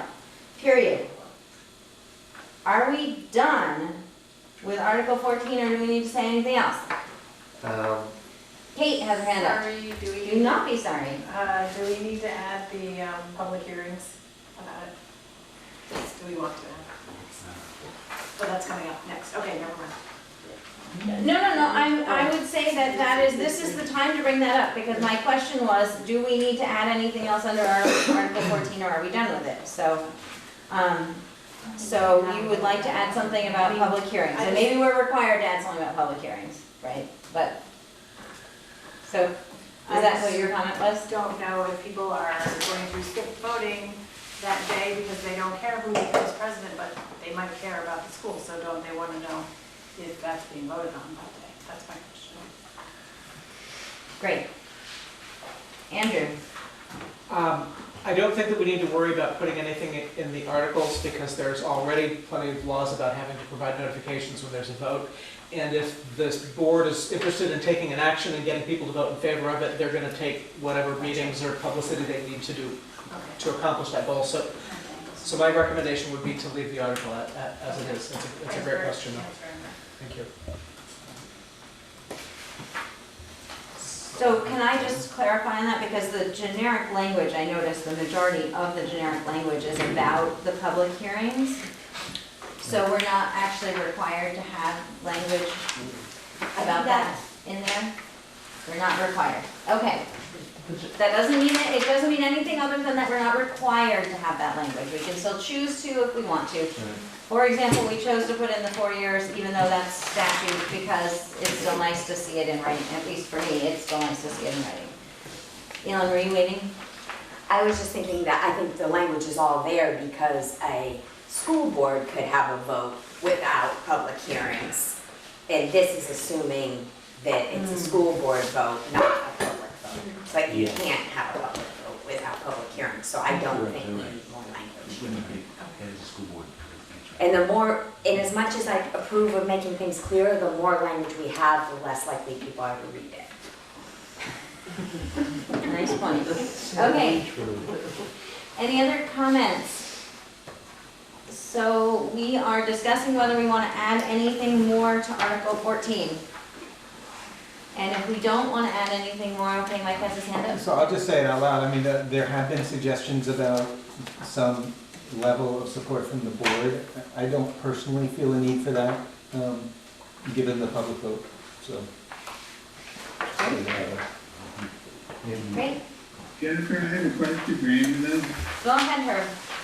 Yeah, the question, Andrew, I guess, is, assuming that this language that we seem to have approved around school closure is in the articles, could a future board reverse that decision on its own? I couldn't hear his question. So his question is, can a future board reverse the language that we have put into this article? Goes back to, I think, the question we were discussing earlier. I'm gonna say that we need an education attorney to give us the answer to that question. Could you do me a favor and make a note of the question, Andrew, so that, are you clear on the question? Or, Yes, yes, you're clear on the question? yes. Excellent, thank you. Just to clarify that, Yes. that there is a process, because once an article is written, doesn't mean that it's forever. There is a process. I don't know what that process is, and that's what Andrew will find out. And that would require community vote. I mean, that would require votes from the community. It's not something the boards can do themselves, but there is a process. It's just a cumbersome process. Okay. It's like amending the Nancy? It's exactly. I think it's two Okay, questions. hold on, sorry, hold on. Are you ready for Nancy? In a way, it's two questions, and then I have a comment about this article. It's, can the Unified Union Board amend the articles? And the other question is, if we would like to prevent them from amending the articles, what steps, do the articles need to be printed on the ballot? Okay, or is there some other way? But on this article, this particular article, I'm wondering whether, and I must have found, we must have found this in some language from the other approved documents. Do we want to, or is there any, do we want to, in this article or someplace in our articles, list the schools that the Unified Union District will operate, or have we done that already? I don't know. I We remember have done that in 1.8. Article 1, actually. Oh, they are that's listed, okay, Yeah. fine, great. But, I withdraw my wondering. okay, so unless there is a motion about Article 14, what I'd like to suggest is that either Allison or myself will take the wording that we talked about tonight and write it into the draft that we will look at the next meeting. I think we talked very explicitly about that wording, what that wording would be, so if the committee feels comfortable approving Article 14 with that wording at this point, that would be up to someone to make a motion about it, but if we'd rather wait until the wording is in front of you, I can understand that as well. So, what's We just your voted on it. pleasure? Well, we voted on the pieces of it. We sort of voted to add it to the concept of. I have my hand up. Thank you, Allison. Please, thank you for being patient, Allison, and reminding me that I should be recognizing you. Could we have the article read out loud as it's been presented and we think we're voting on it? Because I don't know, I mean, I mean word for word. I just want to make sure it Yeah. hasn't changed in Change. translation. You think you can do it? I think I can probably do it as well. Just gotta get 2 screens open. Because what I heard, Steve say, then Jen, you said a minimum, and I didn't think we were. I think Nancy's got it. Okay, Nancy. I think here's what we said. The Unified Union will not close any member schools within its boundaries within the first 4 years of operation. The Unified District, I don't know if we're calling it Unified Union or Unified District, but whatever we're calling it, shall not close any member school within its boundaries unless the electorate of the town in which the school is located consents in a majority vote by Australian ballot. That is consistent with, I didn't have the first sentence fully written out, but that's consistent with. And is that replacing what's in the generic version or in addition to? Because the generic version is language about the directors. It would be replacing. It's replaced. Replacing entirely. Okay. Yeah. Okay, so with that wording, would anyone want to make a motion about approving Article 14? Well, should it say something about the directors? I mean, because we've discussed them, did we discuss them having no role in the process, or I thought they were still, it was the local vote in addition to, or is the local vote regardless of what the board of directors does? I wasn't clear on that. So I would clarify that the way that we have this wording right now is it doesn't matter what the board votes, it matters what the town votes. I guess I think maybe it should matter what the board votes, is what I'm saying. Galen? There wouldn't be a public vote though unless the board of directors put it forward. So the board of directors would have to. Petition it. Okay, so Mike has made the comment that the voters could potentially petition in response to Galen's comment that the board would put it forward. Okay, so this is opening up a whole new, I think that the question though, right, the question for us is, do we need this article to state that there's some action required, some specific action required by the board in addition to the vote by the community? Mike? That scenario scared me enough that I think it should include a majority of the board, followed by a majority of the members of the community. Well, And you. Caleb? And maybe so that we're not stipulating what a board vote needs to be or putting a particular onus on them, just saying that the proposal has to be initiated by the board. And that the towns then have to vote on it. And that way, however it comes out of the board, we're not saying the board shall vote on it by 2/3 majority or something, we're just saying the proposal's gotta come from the board to close the school. Steve? So, and this is something that I was looking at, and you could in fact just co-opt that generic language and speak of an affirmative vote of the Board of Directors shall be required to approve the closure of a school prior to holding a vote on whether to close a school. This could be your third paragraph. On a vote, that vote now being assumed to be the Australian ballot vote in the town that's going to have it closed. The board shall hold public hearings regarding the proposed school closure, at least one of which must be held in the town in which the school is located. Following the public hearings, the Board of Directors shall give public notice of its intent to hold a vote on whether to close the school, stating the reason for that closure, period. And I don't think it's at least 10 days prior to the vote, I don't know. But, So, can I just, no? I just want to clarify, and then, so you're saying that this would be the Board of Directors giving notice of the board's intention to vote, or the intention for the community to vote, or the actual vote of the community? I guess I was thinking of it, and it probably the wording is not proper. If the Board of Directors would be calling for basically a special town meeting for each member of the district, including the one that was having their school closed, or that they were proposing closing a school.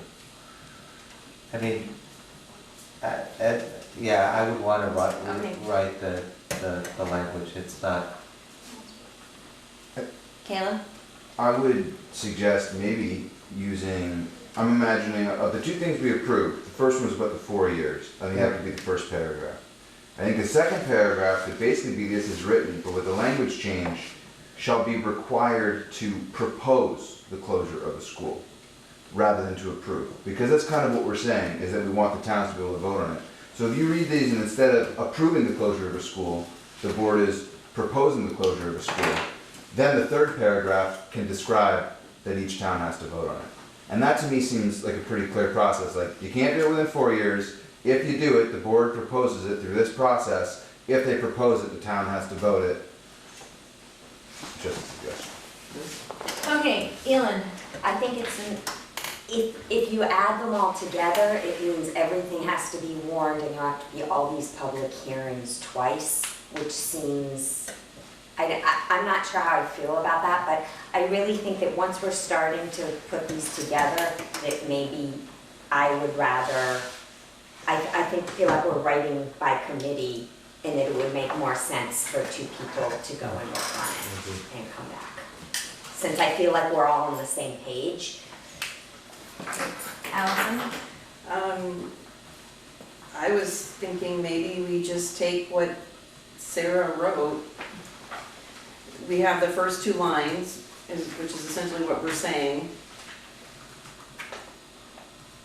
And then the next line, after 4 years, an affirmative vote of at least 2/3 majority of the Board of Directors shall be required to close the school. I'm sorry, did you say 2/3? Or majority, sorry, just an affirmative vote, an affirmative majority vote.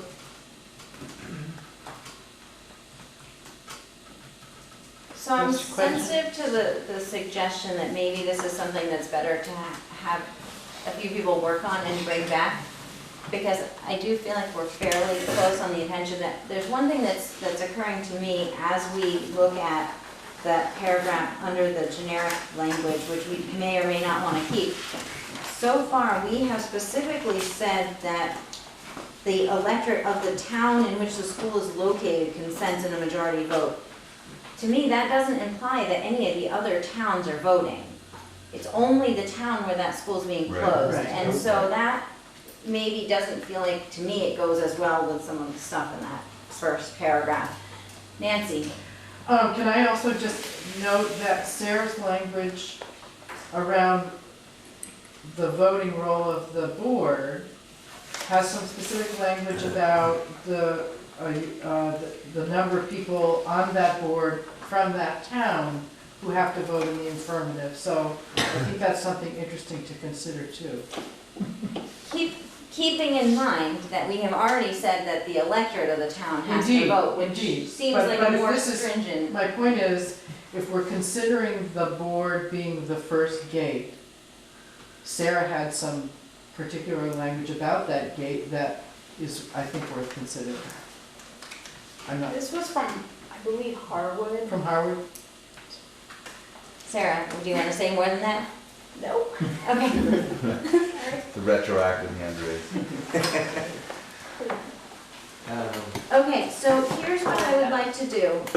I would like to, in a moment, request 2 volunteers that will work on this to be ready, like, really soon, because the agenda packet for next week is probably gonna go out on Friday, which means it needs to be to me by like Friday, 9 a.m. to get in the next agenda packet, if at all possible. So we're looking for someone who could type up the 2 lines, the first 2 things we've already approved. If you need it, I have it written down.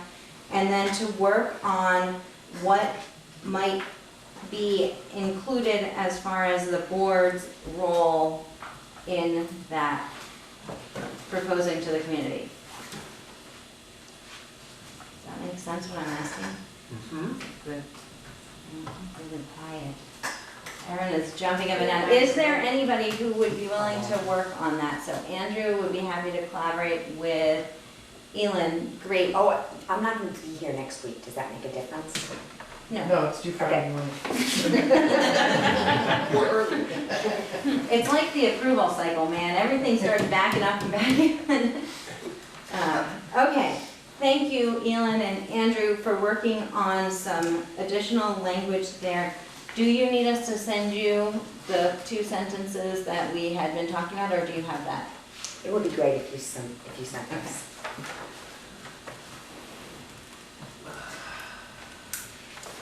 Okay. Let me ask you this. It is 8:24. Does anyone need like a 3-minute break before we go to the next one? Because we are not leaving at 9 tonight. Folks, sorry, we're not all leaving at 9 anyhow. We still got some more ground to cover. We gotta talk about Australian ballot voting, board of directors composition. We at least have to get through those. It would be really great if we could also wrap up Article 7 about the real estate and property. There was a discussion last week about just adding like 1 sentence on the bottom of that, so maybe we could knock that one off. And we also have to talk about Article 5, the plan for the first year of operations. So I'm not saying, I don't know, that we're gonna do all of it tonight, but we're gonna do some more of it tonight. So does anyone wanna take a short break? Is everyone good? 2 minutes? 2 minutes. 2 minutes back. 2-minute bathroom break, excellent. Herb, we will be back with you in 2 minutes. My question is. To wrap up your conversations, we'll get started again. Whatever's easiest for you guys. I know. Sometimes we name it, which they come back and somehow do a I important just found out from my son thing. that Yeah. I think I have And to be able fly to down do to remote, Florida and and help maybe Ian one through day from can New York happen, here. but. Because they have Thanks 2 for vehicles. your Oh, really? New York, Gosh, driving one vehicle. I just could never in the air, I mean, I just could never do it. Great, so we're gonna move on. Yeah, Surround the highway. voting machine. As much as I wanna be here all night, I wanna talk about Article 13. I know you guys have been dying to talk about Article 13. Everyone has been so excited. Article 13 talks about Australian ballot voting. Doing okay on power? We're running a little low, but I plugged in during your 2-minute break, you know, don't give me an extra 2 minutes. You want to switch with me? There's a power strip right there. You know what, I might do that once I get to red. I'll keep going for a little while. Okay. Alright. All right, Thank you. so, Article 13, Australian ballot voting. The super awesome thing about this article is it is really short. There is not a lot of language in there. I don't know if that means that we will not need to discuss it for a long time, but the language itself is not complicated. Right now, it states that the new district shall vote on the annual school district budget and public questions by Australian ballot. I can open this up by saying I know we heard from some community members at our community forum that some folks from some communities were not super excited about Australian ballot voting. And I would hazard a guess that community members from other communities might be not super excited about not voting Australian ballot. That was a lot of nots in one sentence. But what I'm trying to say is that we all have our ways of doing things that we're used to, and we have to pick one. Any discussion about Article 13? Ed? Is there no room in the law to let towns vote the way they want to vote on this? No. So that sounded like no, and Andrew has his hand up. I just wanted to clarify that there are two ways that you can do your budget voting. The first is by Australian ballot as proposed. The second is by having a single meeting at a single location for that budget. And that could be difficult to have a place. It could be viewed as inconvenient for folks who don't live in that town. But you can have a single meeting. You couldn't have the 5 separate meetings that potentially have now. Mike? So I think we should seriously entertain having a school budget meeting to pass the budget. A single school budget meeting, a town meeting to pass the budget. I'm saying it 10 times. A meeting at Mount A where the members of the 5 town communities, 5 towns come together to consider, offer amendments, and pass the budget. Great. Steve? So, honest to God, you'll find no stronger proponent of town meeting, but I cannot, in my heart of hearts, imagine such a thing. And so, I will be in favor of Australian ballot voting. And I have a hand up from my constituent, from my remote constituent as well. Your remote constituent.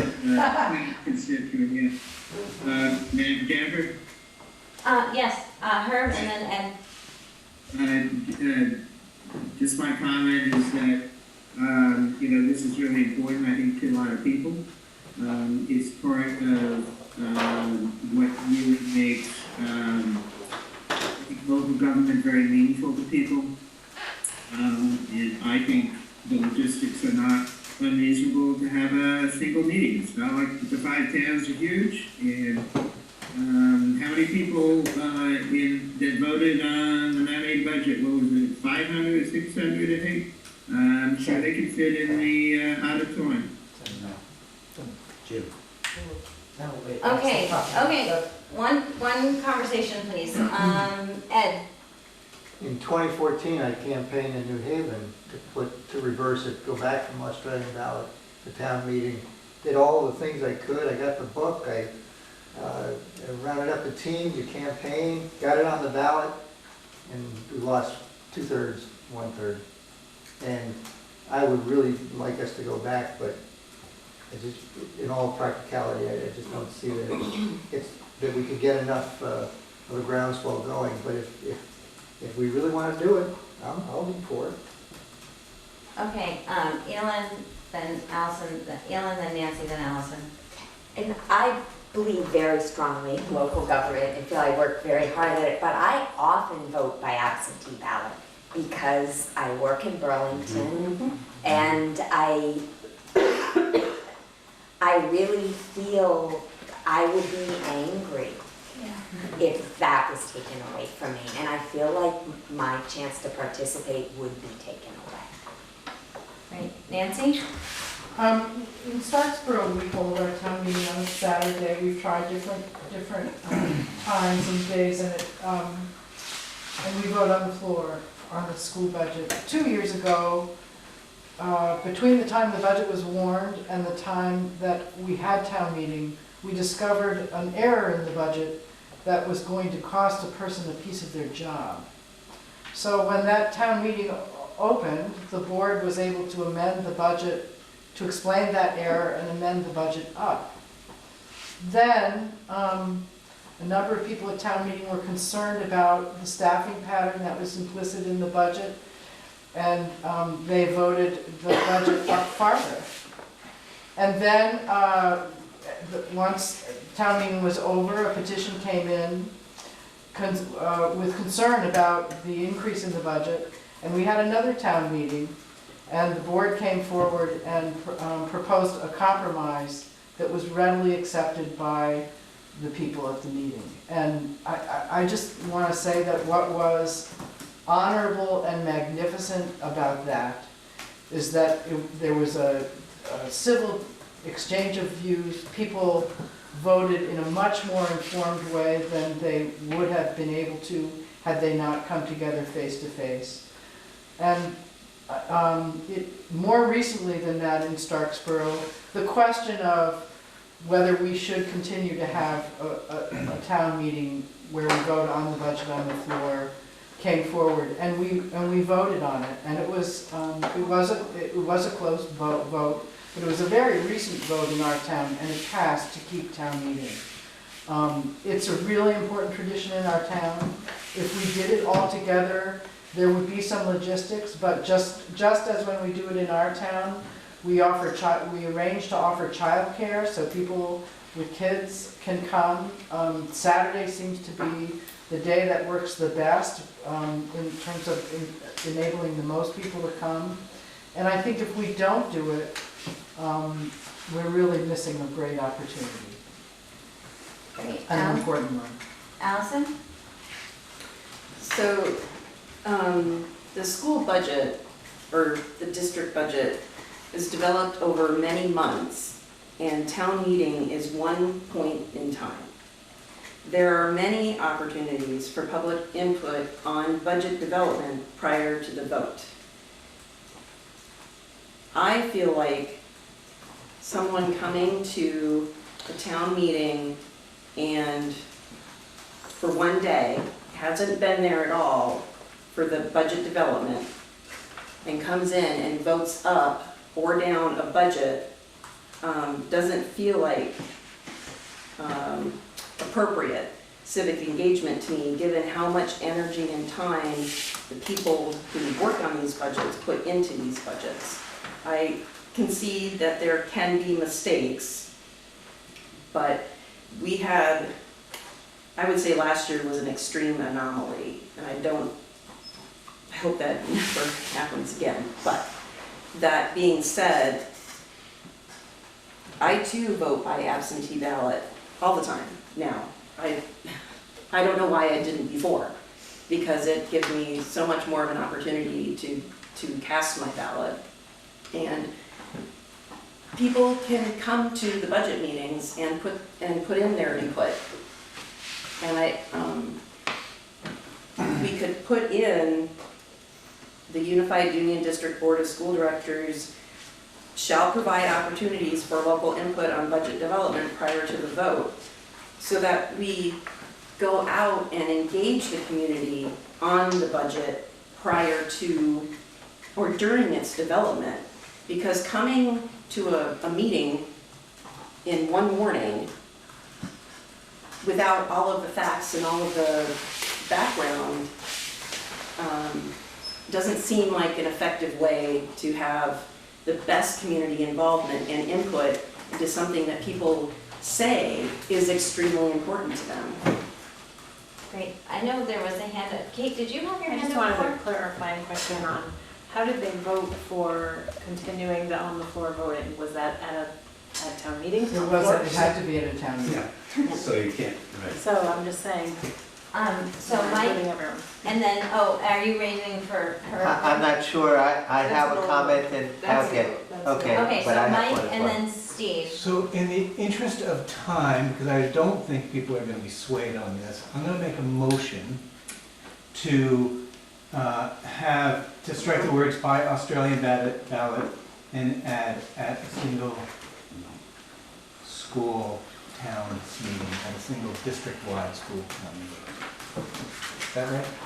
Sure, And a that's right. single district-wide school Annual meeting. School. Annual meeting. annual school meeting. It doesn't matter when it We is. didn't say that. It could be. he didn't say that, right? At a single district-wide annual school meeting. That's the concept. Okay, so there's a motion on the table, is there a second To add that language, right? to revise the Single district-wide language? school budget meetings, isn't it? Yeah, I wrote it down, I can read it back in a second. So Nancy is seconding that, so the language, so Mike's motion is to modify Article 13 to say the Unified Union School District shall vote on the annual school district budget and public questions at a single district-wide annual school meeting, period. Any discussion? Yeah, you were waiting to have some discussion before, go ahead, Steve. I just have, and I feel so silly because I'm on the other side of a particular question that I normally am. But I'll just point out that in the town of Moncton, the Moncton voters that voted by Australian ballot, there were some 400 voters that voted by Australian ballot to approve the Moncton Central School budget. But the number of people who were at town meeting was about 120. Hold on, I just want to make sure I'm not missing anyone that was waiting. Okay, I have Mike? to say, I No, fully that's fine. recognize the No. dynamic. It's a Yeah. smaller set of people, it's harder to participate, it's a different kind of participation I in agree. the question. I agree. I think it's a value, a higher value than the losses, and I recognize them. Yep. It's all good. Is there, Kate? Sorry, I just feel like it's diminishing. You're putting more weight on the people that are able to participate. I feel like it's sort of like our electoral system now, that we have super delegates. All super delegates that can show up at town meeting and get to vote. Yay, your vote means a lot because you're there, but those that can't be, your vote doesn't mean as much. Great, thanks for the comment, Kate. Armando? Just, and I'm gonna talk about the experiences in Westford. Small community with Essex Town, Essex Junction, way bigger than we, and Westford went to Australian ballot, when they supported it, because at least the feeling was that's the most democratic way of doing it, because everyone gets a chance to vote. Not those, that's why town meeting, that's why people try Saturdays and all these other things, because people have to work. And then you have a very more small number of people making decisions that impact everybody. So from a total democracy perspective, and again, someone who came to this country to the ability to vote, it was the ability to vote, not vote only on this day if you show up in person. So I think that just from a participatory perspective, I would say that would be something that you guys might want to consider. Okay, Caleb? I wonder if there's any, I'm just thinking, I mean, is it a hybrid model here? I'm thinking of the Brattleboro town meeting, right? They have, it's kind of a weird idea, but they have a representative town meeting. Now, one thing that when you have a floor vote, we've heard the arguments, are you disenfranchising some people on one side, on the other side, are you kind of, the worry is budgets get voted down, you don't know why, you don't have information, so that seems like the kind of issue here, but I like the smaller group in some ways because it does feel more responsive, it does feel empowering to some people. I also know that I've heard, the other argument speaks to me too, but I just wonder, is there anything in the middle where people would be, somehow there would be a floor vote, but you would have a certain number of delegates that are coming from each town or something to get the work of the vote done? So I'd love to look to Andrew. I think you kind of answered a similar question before, so can we be at all creative in this? My understanding is that you have the two choices, and that even if you can come up with a better creative option, that's not anticipated in statute. But what if people really wanted to show up? Like the problem with the single floor vote is that like Mount Abe Auditorium's not that big. I mean, it's true that what if everybody wanted to show up to that vote and couldn't participate? That seems like in some ways be a nice problem to have, but it seems like a real issue. Did you have your hand up, Nancy? And then Herb, I'll come to you next, okay? Thank you. Right, so Nancy, then Herb. Well, I think that for those of us who, I see the disadvantages of voting on the floor as well. I don't diminish that, but there are also great advantages for the back and forth and for coming to agreement as a town. And to lose that, as we would in Lincoln and Starksboro, is a huge loss to our communities. It's huge. It's not a small thing. Great. Herb? Yeah, I just wanted to respond to Caleb's thoughts there. Caleb, if you're looking for, something in between, I think I would look for having a meaningful role for local councils and local input into the budget and hiring the principals and things like that, Caleb. That would be the sort of middle ground, I think.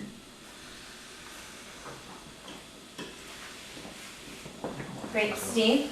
I'm not a proponent of it. I will tell you that the town of Charlotte has adopted something that I think is bizarre, but it is a hybrid.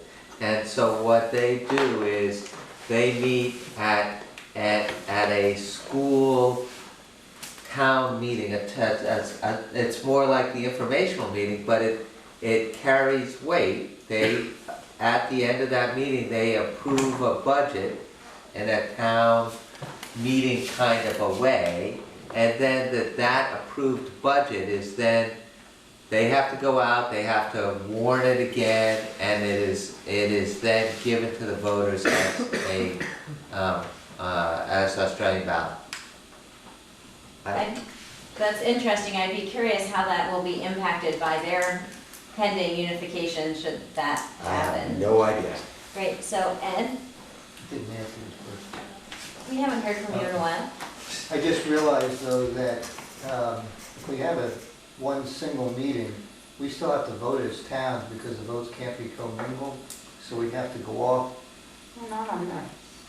The budget votes are commingled, it's the vote to merge that is not. The initial vote. The initial vote. So once you merge, the annual budget votes would be commingled. Oh, but this one in November is different, Yes, because we ain't there yet. right. Gotcha, okay. Follow comment. Okay, Nancy. So I just want to say, in relation to what you said, Steve, about Charlotte, that is, as is described later in these draft articles, that is the idea behind a responsibility given to an elected school council, that before a budget is voted on by the voters at large, there's a chance in a town meeting format, if a town so chooses to use that format, for voters to talk about the budget, to get a close back and forth look at the budget, and even in a totally advisory way, to give a straw poll opinion on the budget that's then forwarded to the Unified Union Board. So it is a way to preserve some of what we've been talking about as far as voting on the floor of town meeting, but in an advisory capacity. So I see we still have a few other hands up. What I'd like to say is that Mike introduced this motion to try to keep this conversation brief, in saying that he didn't think that any of us were really going to be swayed, so he wanted to make a motion, I think, just to get us voting on it. So with that being said, if anyone that still has their hand up would like to say anything before we get to a vote. Okay, I am going to ask, and I will read the language one more time. So I'm going to ask for anyone in favor of this motion to raise their hand. The motion is to change the language of Article 13 to read, "The Unified Union District shall vote on the annual school district budget and public questions at a single district-wide annual school meeting." So all those in favor of that changed language, please raise your hand. And I'm saying yes. Thank you. Okay, so Herb is voting yes, so that means I see five in favor. All those opposed? 6. So that means I that, ask who's voting in favor, I just can't see the whole room.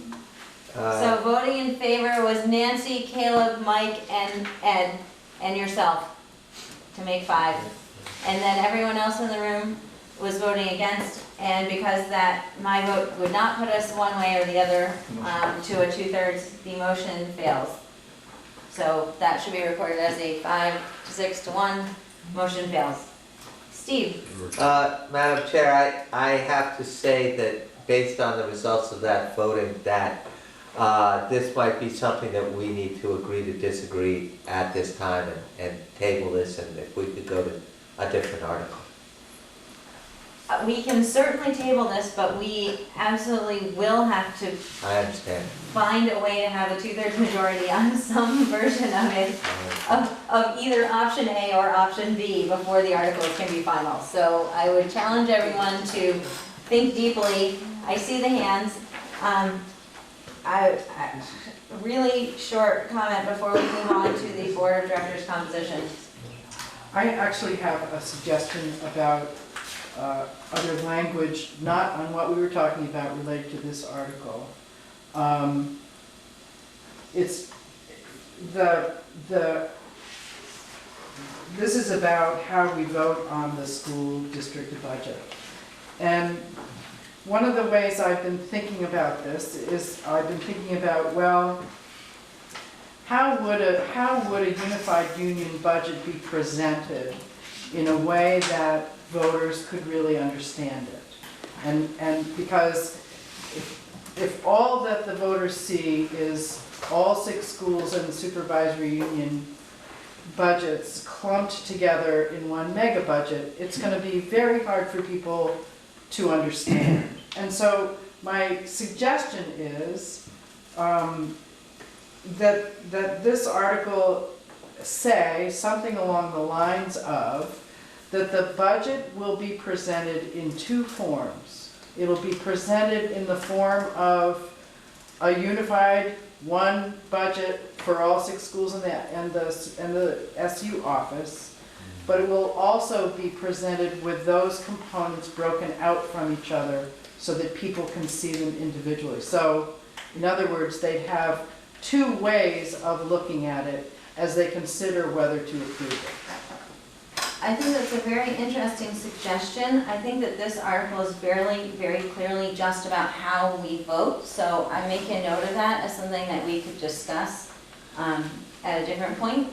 How that, whether we need to include an article or within some article how the budget will be presented, or whether that would be a decision that could be made by the new board. Okay. Okay, so I'm making a note though of that, to come back to that topic. Allison? I'd like to make a motion to vote on Article 13 with the following revisions. The title will be Annual Budget and Australian Ballot Voting. So it has 3 parts. The Unified Union District Board of School Directors shall propose annual budgets in accordance with 16 VSA Chapter 11. That's part 1. Part 2. The Unified Union District Board of School Directors shall provide opportunities for local input on budget development prior to the vote on the annual budget. Part 3. The vote on the annual budget and public questions shall be conducted by Australian ballot pursuant to 17 VSA Chapter 5513, subsection B.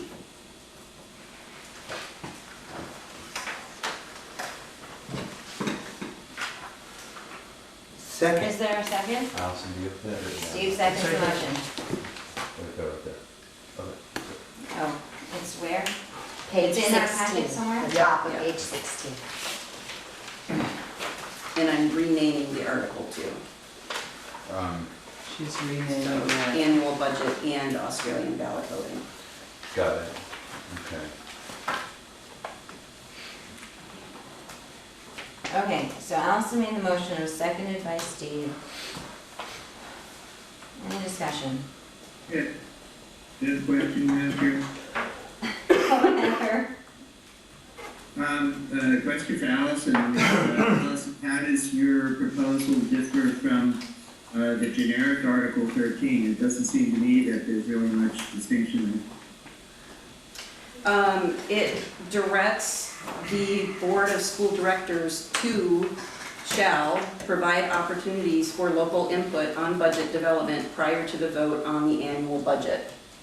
So that is a provision that is not in the generic article. Okay. So it's providing more direction to the board to engage the community, or provide opportunities for local input. I see. I don't think that gets to the heart of the question. I'm so confused.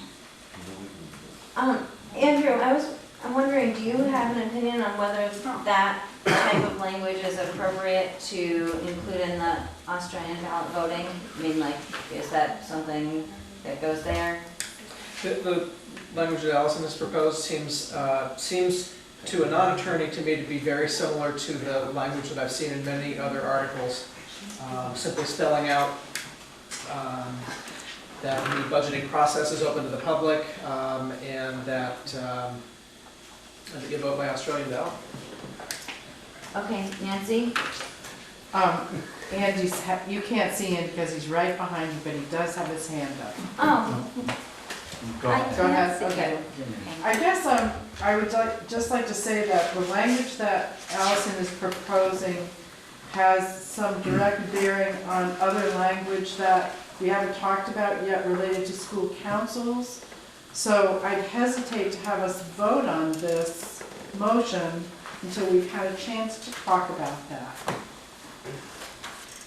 Okay, I'm assuming everybody here knows what's in the statute, she said, because I personally don't like voting on things that I haven't got a clue what it's about, but, I mean, Allison mentioned those things.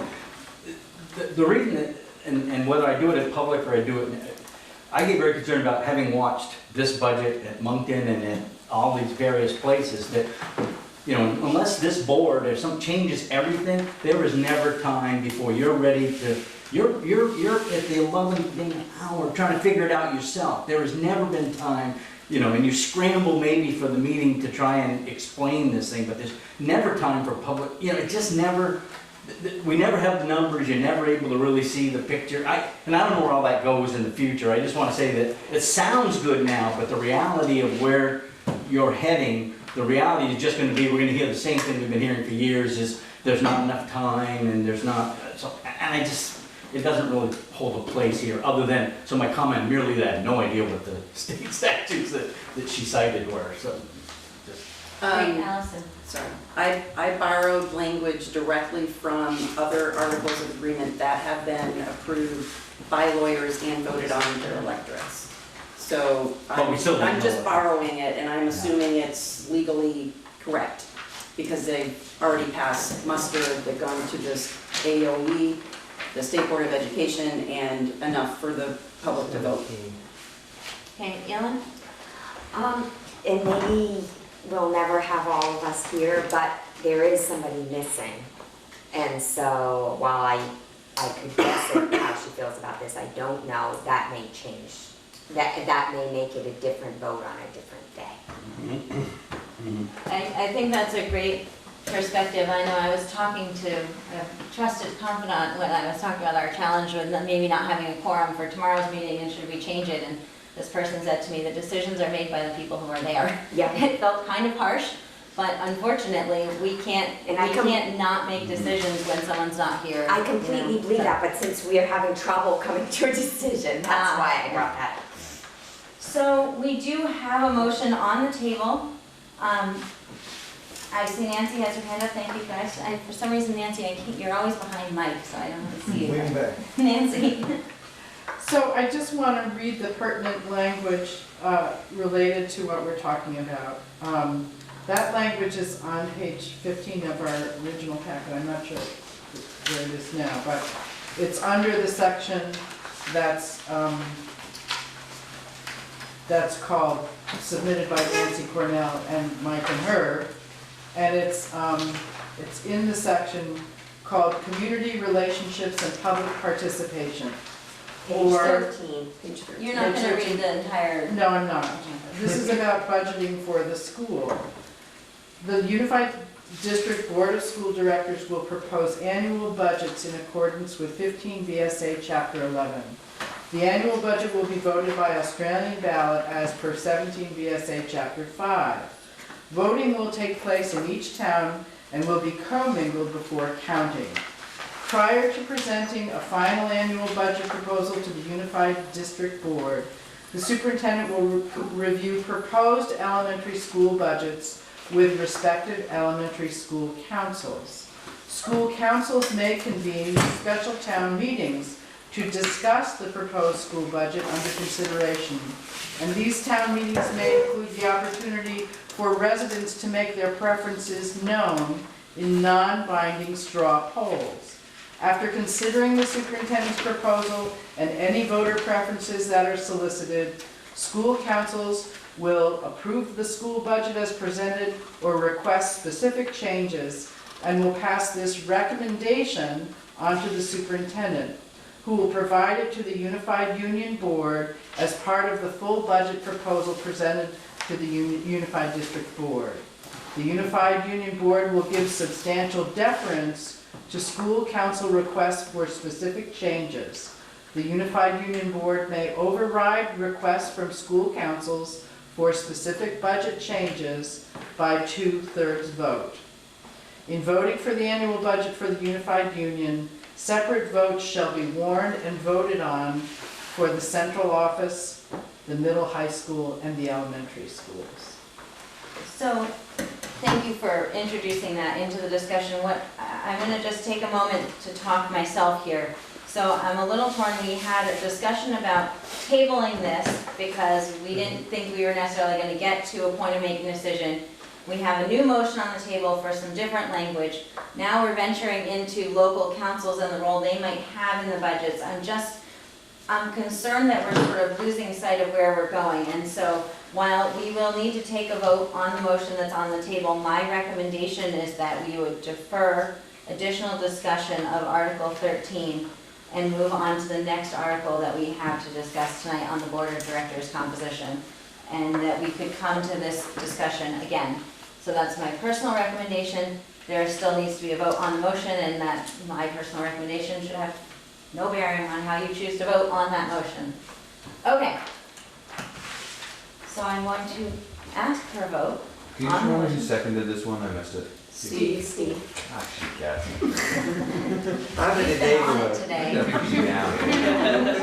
Okay, so I am going to ask, so the motion was to change Article 13 to be titled Annual Budget and Australian Ballot Voting, and it would include the language which is in the paragraph on the top of page 16 of the packet, which reads, this was in the draft language submitted by Allison, the Unified District Board of School Directors shall propose annual budgets in accordance with 16 VSA Chapter 11. The Unified Union District Board of School Directors shall provide opportunities for local input on budget development prior to the vote on the annual budget. The vote on the annual budget and public questions shall be conducted by Australian ballot pursuant to 17 VSA Chapter 5513B. All those in favor of the motion to amend Article 13 to have this language, please raise your hand.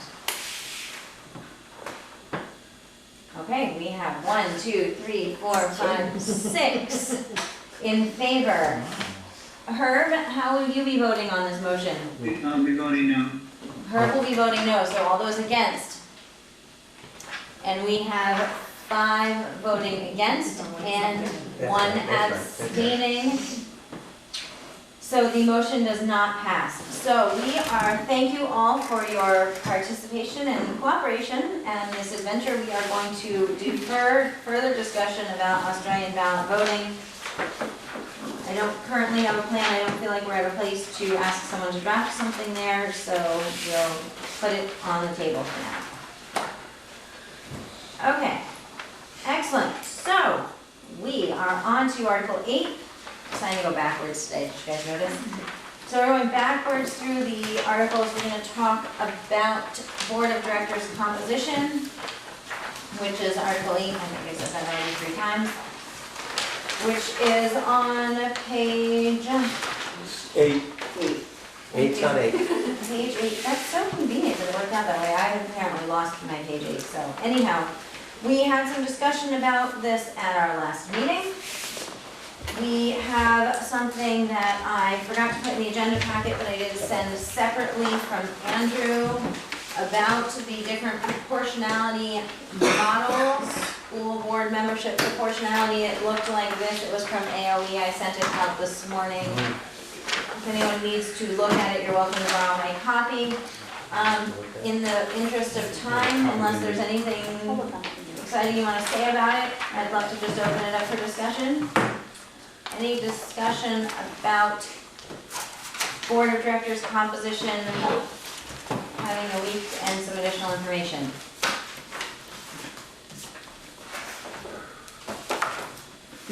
Andy? Two things that seem out of sync with me was, because I don't know what the equal protection clause of the US Constitution says, but your numbers clearly show in a column that when there's 13 members, there should be 6, 1, 2, 2, 2, but the column then above shows 5, 2, 2, 2, with no rationale. So I don't understand in the future when the change happens because of the census or whatever, what formula is then used. I don't see a rationale how you got from what made sense, proportional representation, to what appeared to be an arbitrary move. I just don't see the rationale that will carry you forward. Well said. Doesn't square with this. Thank you, Andy.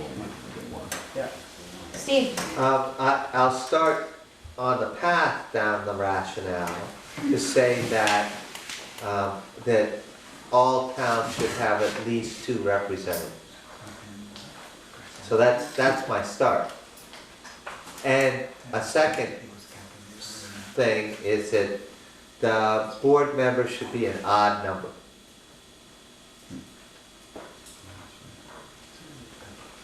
I think those are both somewhat self-evident.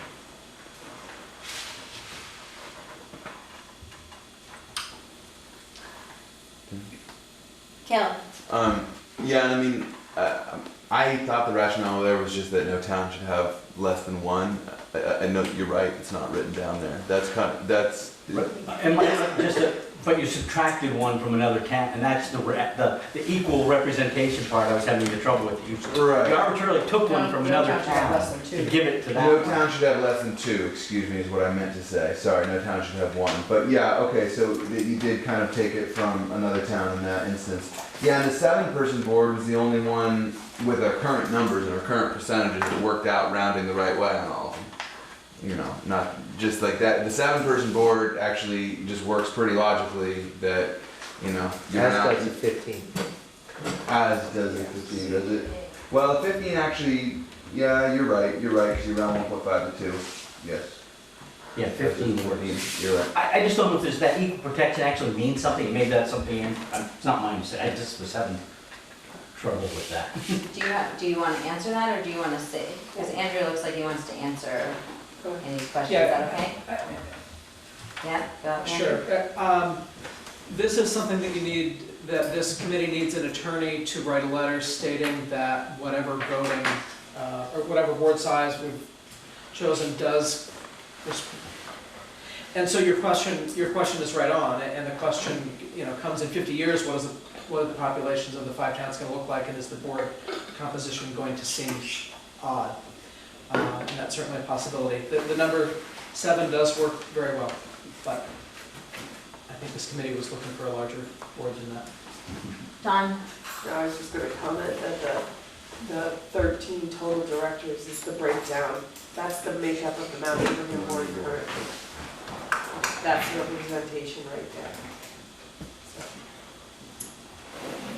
Okay, other discussion? Herb? I have a comment, a couple of comments. I agree with someone who said earlier, not sure how you get the 52222, based on the census population. I'm not sure how that could be proposed. I agree with Steve, I think. There should be, it'd be real nice to have at least 2 representatives from each town, I think, Steve. Yeah. Which is why I think the last meeting we had talked about, the the weighted voting with 2 weeks in each town, and you know, people have some questions about the logistics there, but that was part of the rationale. The third point that I want to stress is that what I mentioned last meeting, that I think it's really, really important for this new unified union board to be a strong, cohesive body. And I think in order to do that, the numbers have to be fairly small. The larger you get, the less clout you got. So those are my comments. Great, thank you. And, sorry, Armando was just heading out. Sorry. So, Thank you. thank you. No disrespect taken. Did you get to finish your comment that you wanted to make? Yes, I did. Okay, excellent, thank you. Elin? So I'm not sure what was discussed last time, and I apologize that I couldn't make it, but I'm curious why people, I understand the 2 per town, but I would still lean towards 7. I have the impression, looking at Mount Abe, that it's too big. I don't know, but that's an outside impression. So was there talk about 7 being too small? So I would be happy to give you just, so my summary of what we discussed last week is we looked at the sort of the Mount Abe model with roughly 13 as is in the draft. And then we looked at a suggestion of having 10 directors, 2 from each town, but that they would have a weighting to their votes so that they would remain still proportional. There was some discussion, as I remember, there was discussion of the benefits of having a smaller board that is more able to have discussion and make decisions. There was also some discussion about the complexity of voting anything with weighted votes. And so that was sort of the key points that I remember, although we did discuss for 20 or 30 minutes of the last meeting. So, Caleb? I kind of think that a 7-person board sounds interesting. I'm interested to hear reasons people just think that's too small as a thing. I happen to think it sounds kind of workable, and certainly maybe I'm being swayed by how nicely the proportions work out, which doesn't seem like I should care about that because that's just census data now, but it does seem like it wouldn't get way off really fast in terms of the proportionality. Nancy? I want to ask, again, or maybe in a different way. In the chart I'm looking at, the 13-member board that just shows 13 above the chart that shows the different configurations has an asterisk, and the asterisk means all directors shall be elected by the voters of all forming towns, which I think is what at large means. I've heard people say, and I just need help getting my head wrapped around it, I've heard people say that having some or all at-large members helps to compensate for the notion that one town might be able to dominate the group. And I'm curious about why anyone would say how that works, why that would be true. I talked to one of the Middlebury members about this, and she said, well, so say if, we have clearly a majority of people in Bristol and these people, but if Lincoln and Starksboro and Moncton all feel the same way about something, you can elect someone from Bristol who agrees with you. So you're getting a chance to listen to the views of the people in the other districts. I see. And it's not just Bristol voting on the Bristol people, you're voting on the Bristol people too. Yeah, okay. And so I just want to make a clarification, because we did talk last time that I think that there's 2 different models that are probably not both called at-large. So at-large would mean that there would be seats that were not allocated to any particular town. And that's not what Middlebury is doing. But you can also have seats that are allocated to a particular town that are voted either just by that town or by all of the voters in the whole district, but there's still an allocation that seat is held by someone from that town. Whereas at large would mean it would be someone from any town could take that seat, is how I understand it. Yeah, Nancy? So in this chart, if I understand then what you just said, an at-large model is that some or all of the seats can be held by someone from any town. And the hybrid model, what's the difference? Andrew, would you like to answer that? Yeah, I mean, let me just try and highlight the differences, understanding that in the end, this has to pass muster. So the proportional model, I think folks are fairly understanding that a certain number of folks get elected from each town. Yeah. The at-large model is simply that you have a board of a certain size and that the members from that board are elected from anywhere in any of the communities by all of the people in all of the communities. So you're correct, you could have all of the board members could be elected from Lincoln. That would be a possibility in a purely at-large model. There are hybrid models where you do both things at the same time, and you have some seats that are allocated to a particular town and other seats that are at large. I think the real question, I think, for the committee is if you feel that folks should be elected from a town, from your town, or if they should be elected at large. I think that's a big question that would be good to get our heads around. Great, Ed was waiting. Thank So you, as an Andrew. example, if it was 11 people on the board, 7 apportioned to the towns, 3, Yeah. 1, 1, 1, 1, and 4 at large. That would make 11. That would be the hybrid. That would be a hybrid. It might be legal, but I'm not sure, and that's a question that takes somebody who's an expert in the equal protection issues and the other things that are quoted in there. That's what this says at the bottom. Sarah's got a hand. Yeah, Sarah? I said this last time, but I lived down near the lake in Leicester in the summer, and they had their vote, and I really paid attention to it in the paper. I might even have it, but they voted that exact same thing. So they have some people, every town has at least one, and then they have a bunch that were just like in the pool as an at-large. So I believe it's been done. Yeah. It's, Okay, Caleb? That's similar to, the model for like Vermont Electric Cooperative has something where there's basically, I think there's 6 districts and each district has like their representative, and then they divide it into a western zone and eastern zone, each of which get 3, but it's a model that's pretty similar to that. With that said, I kind of feel like the proportional model makes more sense to me.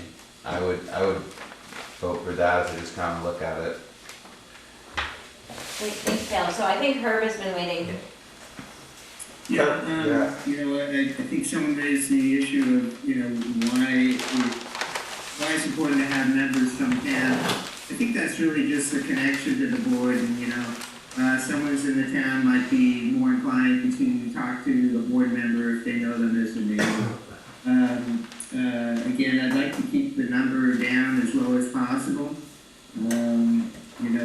Just throwing out the idea of the 3, 1, 1, 1 plus 2 at large, that'll get you to 9. That's still, I think, a pretty manageable group. I'm not proposing that, but just throwing it out there. So Elin, So I want to, the thing that impressed me with what Middlebury's reasoning for doing whether they're at-large from towns or at-large everybody voting on some of the people, is that they said that they wanted their board members to feel responsible to all their voters and all the children and all the schools. And so as they're moving towards being a truly unified union, everybody's thinking about everybody. You shouldn't just be thinking about your town and your school. And that really rang true for me. So I'm not sure how I feel about some at large and some per town, but I do think that that's true, that we want all the people there to be answerable to all of the residents of the 5 towns.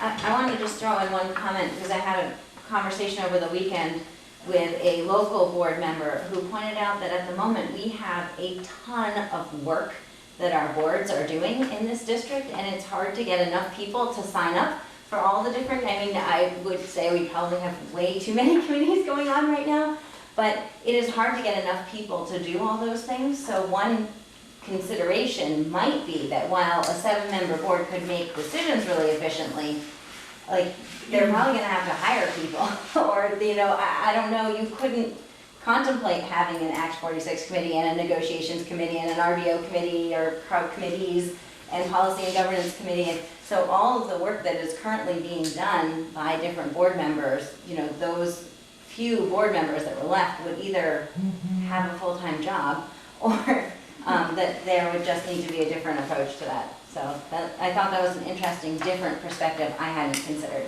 So Nancy, thank you. I saw you had your hand up. Yeah, I did. I'm really, I'm hearing about the different configurations. I'm really interested in an 11 or 12 member board with I think it was Ed or Sarah was saying with the numbers, with 7 broken down by proportionality and the others elected at large, or the idea of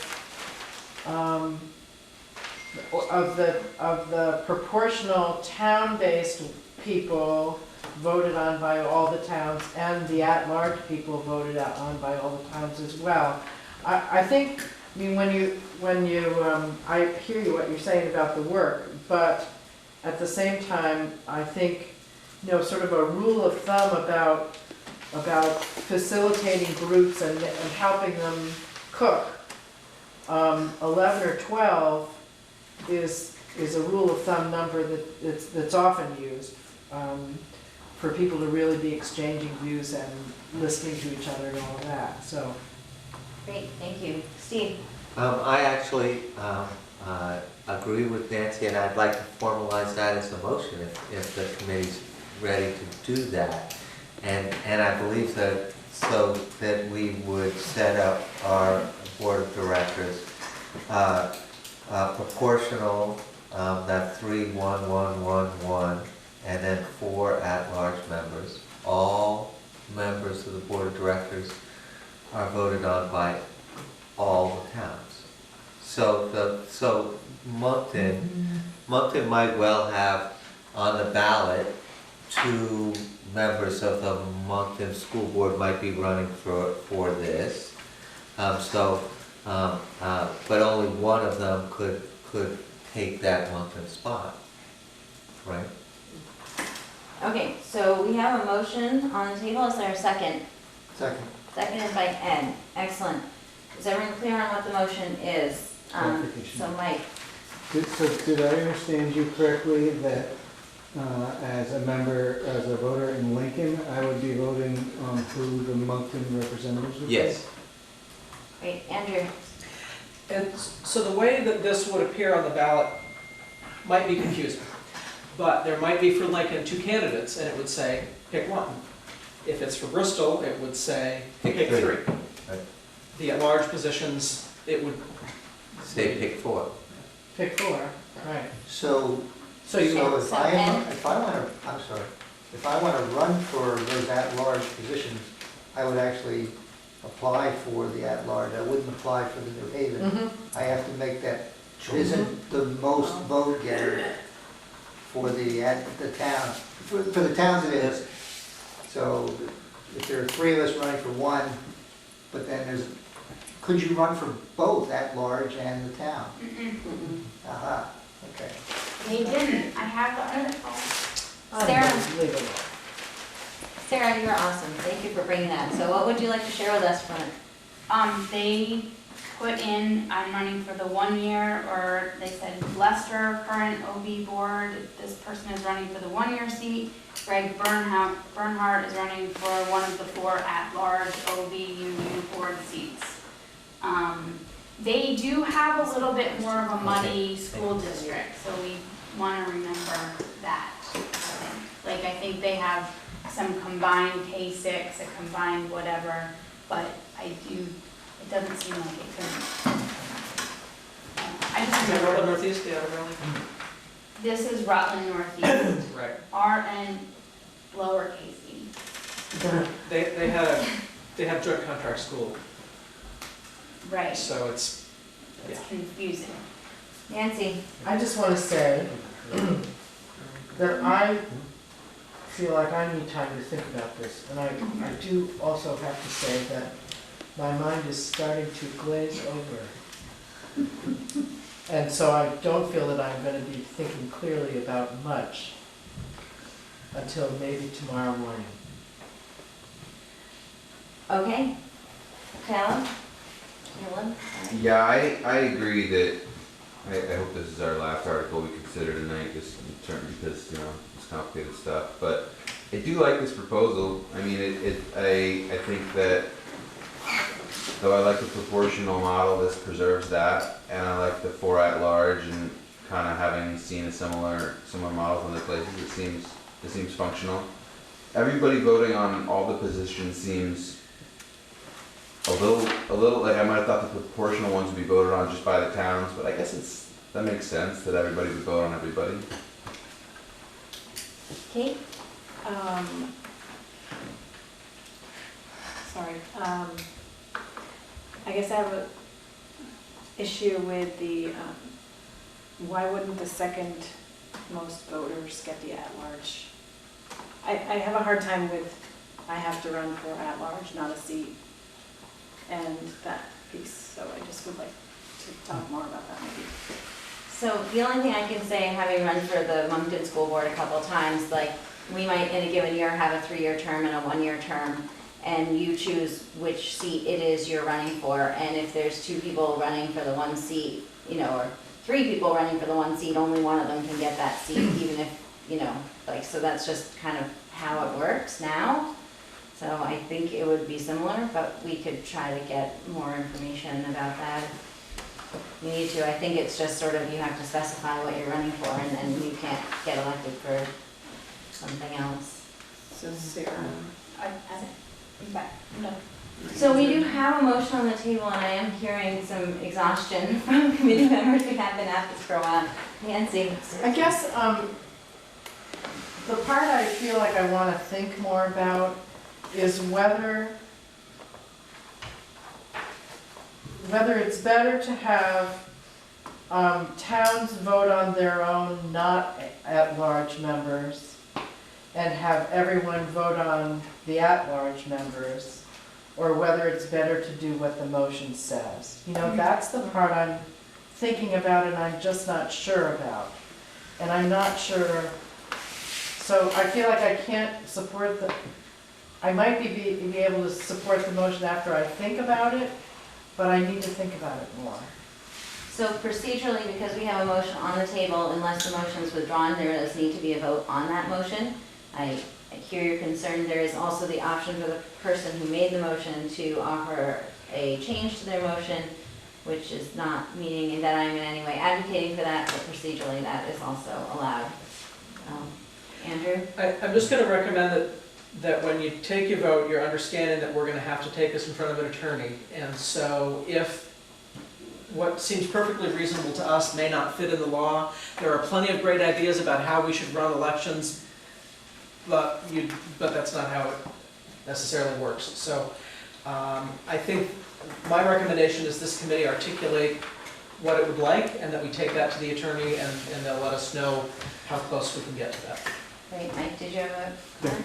So I've also been mulling over the piece that Nancy spoke to, and I think I will speak against it.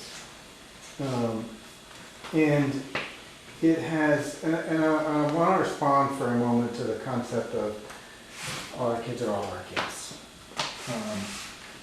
and challenge the notion that a community's desire to have some say and the very best for their school is not in any way a statement against or diminishing the value. So I'll just say, and I said this in an email earlier, I don't care more or less for a Lincoln kid than a kid in Bristol or a kid in Brattleboro. It's not in the slightest bit. I also really think there's something to be said for physical community and the advocacy that people feel about their communities. And I say that about Lincoln, knowing that there's a similar activity in New Haven. And depending on their degree of similar activity in New Haven. So all of that is a way around to saying, I think it's a little bit weird to say, I just keep using different towns, to the people of Moncton, here, come join our district, but you're not going to be able to get to decide who your representatives are. We're going to also get to decide. And I just think it's interesting messaging, and I don't know how it'll play. I don't either. Of course I do. But Okay, thank you for all the comments and all the discussion.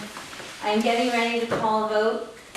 I'm pausing for a moment. Would you like me to call a vote on this motion? No, I would like to do a Nancy straw vote, just to say, just for interest, I'll be happy to amend my motion. The question, I think, No. you're not gonna let me do that. I don't think that I'm procedurally required to allow a straw vote. I think that we have a motion on the floor, we can take a vote on the motion, if the motion doesn't pass, we could consider making another motion. That's fine. Or we could consider Please. moving on for the purposes of tonight. I did hear what sounded to me like a lot of agreement about the number of seats, is just how they're getting elected that might, so if there was gonna be another motion, perhaps that would be something to be considered. But first, we're going to vote on this motion. I do want to remind members of the committee that while I will try to handle them quickly, we do have a couple other things on the agenda tonight. Even if we don't talk about any more articles, we have to at least talk about our timeline again. Okay. Okay? Yeah. Can I read this motion?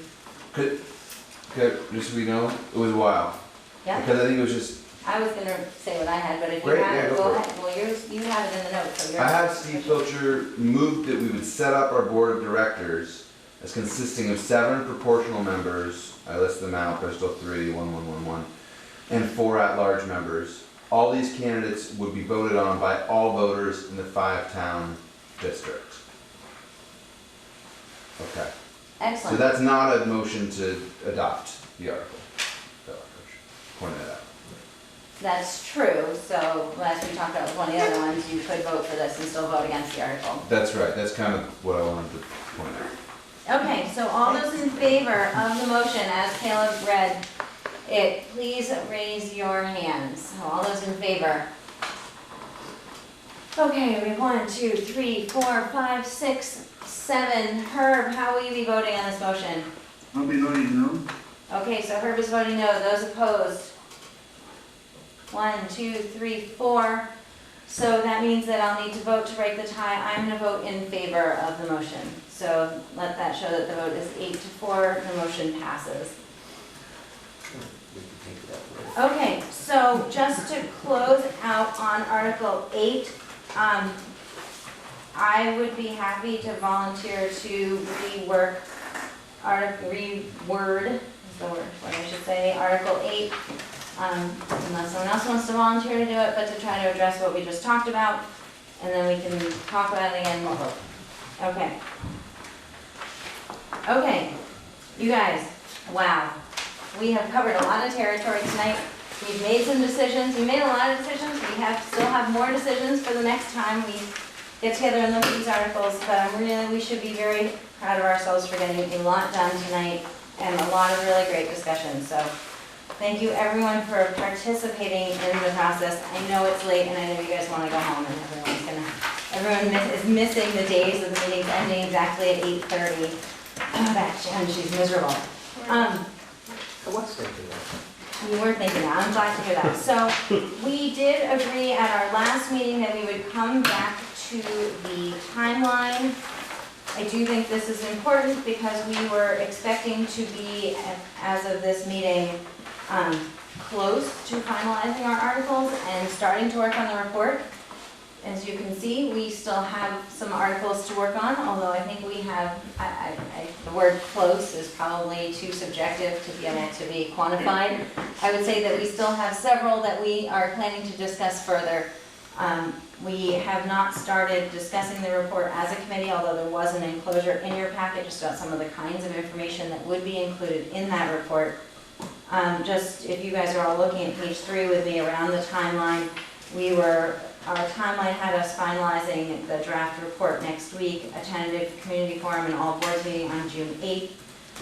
You'll notice that we haven't really done a lot to officially announce that. I personally was waiting to see that we were going to be close to being ready to do that before we got everyone signed up to be there.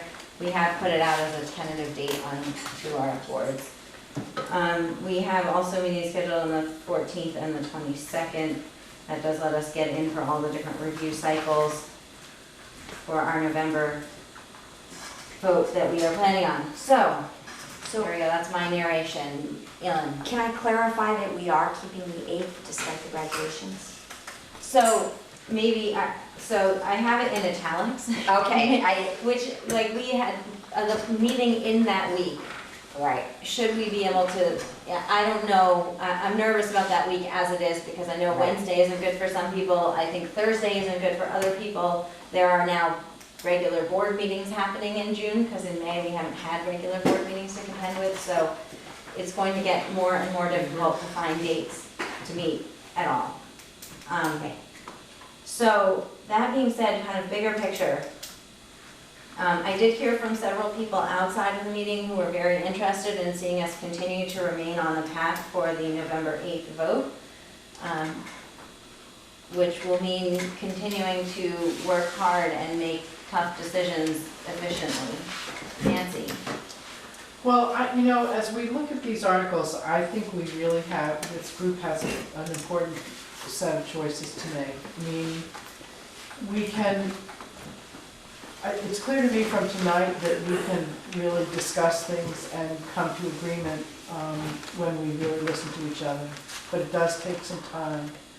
And, but it seems to me our choice is we can push through and cut short our conversation, and I think run the risk of coming out with a product that not only is divisive to our communities, but doesn't address some of the concerns that we've heard and read in the surveys and in the forums that we've had. Or we can take the time that it takes. We have an able chair, and tonight I thought was a good example of good back and forth civil discourse. I think we can come to agreement on a lot of things and come out with a product that's much more likely to not divide our communities and much more likely to receive a positive vote in all of our towns. And I think this is weighty stuff and it deserves the time it takes to do that job. And if it turns out in the end that doesn't meet the timeline we've set up, so be it. We'll have a different date for the vote, but we'll have a much more likely chance of the vote being positive. Great. Sarah? I like the conversation and but I really want to try to be able to do this.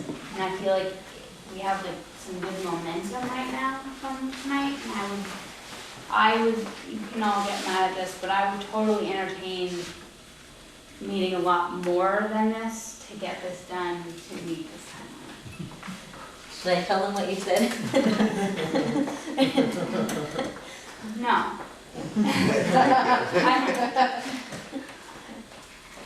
Kate? I sort of agree with Sarah, and if you look at really late June to mid-August, it's not really so much about us, so that being said, if we have to push right now, I can't make June 8th because of my daughter's promotion, but if we could make a different day that week, and don't book it around me obviously, but if we can just push right now, it looks like we have our summer more light.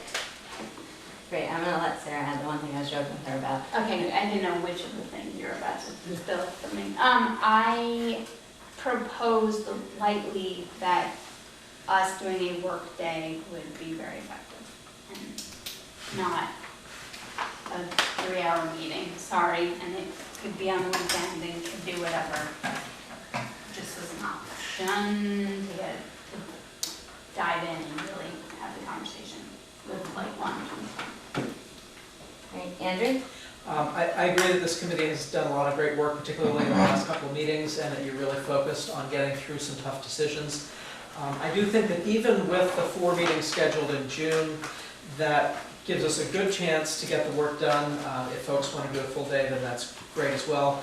But I don't think that there's any reason that this committee can't at least move forward with the expectation that you're going to come to agreement.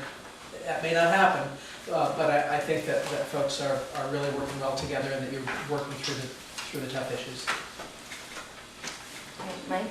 It's going to sound like a broken record. It's important to me that we not have a final vote on the articles until after we presented them at a public meeting. And so I'm not going to make a formal motion about that like I have in the past. But I will say that someone did come up to me after our last public hearing and say, I apologize for this because it's a little flippant, but he said, oh wow, I thought David Adams was here. You made a decision that you came and asked us what you thought. And that was a pretty strong statement, and I think we can avoid it. I would just encourage you to refrain from referring to specific district employees in your comments. I understand it wasn't your comment, but we still need to be careful about personnel issues. I can restate it. I thought that. I think we understood it. Yep. I don't think you need to restate it. We just need to be careful about that. Yep. Thank you. Any other comments, Ed? I'm all for pressing on.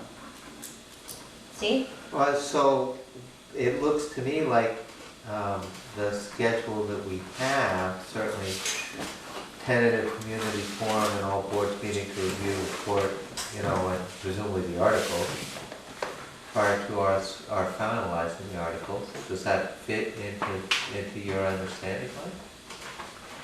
Yeah, I just. Okay. I mean, I hear that. I think it's, you need to get to a place, you don't want to present something that you haven't been thoughtful about, but you do want to allow people a chance to redirect your thinking if necessary. So I mean, somewhere in there, Yes. Great, so what would be really helpful to me is if we can think about so I'm not sure how I want to frame this. I do not feel confident that while we are making good progress, I do not feel confident that we are going to be ready for a June 8th meeting to present the articles and the report to the boards. I don't know about you guys, that gives us one more meeting between now and then. We haven't started the report and we still have some articles to hammer out. So I don't feel like June 8th is a date that we can warn that to happen. I do feel like it would be very advantageous to get that date, that big event where we need a lot of people to show up, gets on the calendar. So I'm trying to weigh where we think we should put that happening, knowing that that is a gate to the further review cycles. So I would appreciate input about that, about when we might want to be ready to have an all boards and community forum. Nancy?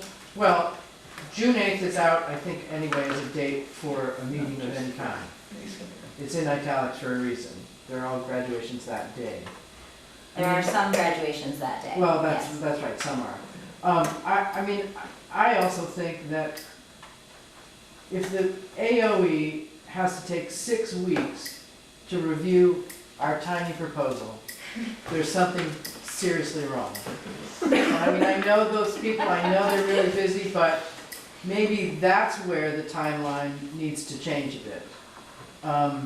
So I think we could put the finalizing of the articles and report after we have a forum of some kind, and whether we try to combine that with an all boards meeting or not is probably not a good idea. So I think if this takes till the very end of June, early July, to get it to an attorney, the attorney can review it and then we finalize it and send it to the AOE, and the AOE maybe only has 3 weeks. So then would that be looking at, say, on or around June 22nd? For the, and it may be that if we don't feel that we want to do the all boards and the committee in the same night, that it may be that we're having 2 forums in that week. maybe, and then we need to go back and look at it again after we've heard from people before we in order to finalize it and be ready to send it to an attorney. So there needs to be a meeting after that before it gets sent out. Yes, absolutely. Just like in the structure, it right now was that we would have the June 8th with the forum and all boards, and then the 14th to digest any input and make any changes, and then finally approve that for sending to the lawyer. So we would need to keep that structure, so then there would be, so that forum would be on or around the 22nd, and then the following week would be finalizing the report and the articles. I mean, if we can't find another date to replace June 8th, it may need to be after June 22nd. Well, I don't think that that's an option. I think that we'll need to revisit what the possibilities are for getting another date. Yes. So let me talk with Katrina and Armando, because the Mount Aid meeting is that week, but it's very early in the month and we won't have the information necessarily. So let me have a discussion about moving the Mount Aid meeting to the second meeting of the month. And that would maybe open that date up earlier in the month. That would be the Tuesday, the 7th.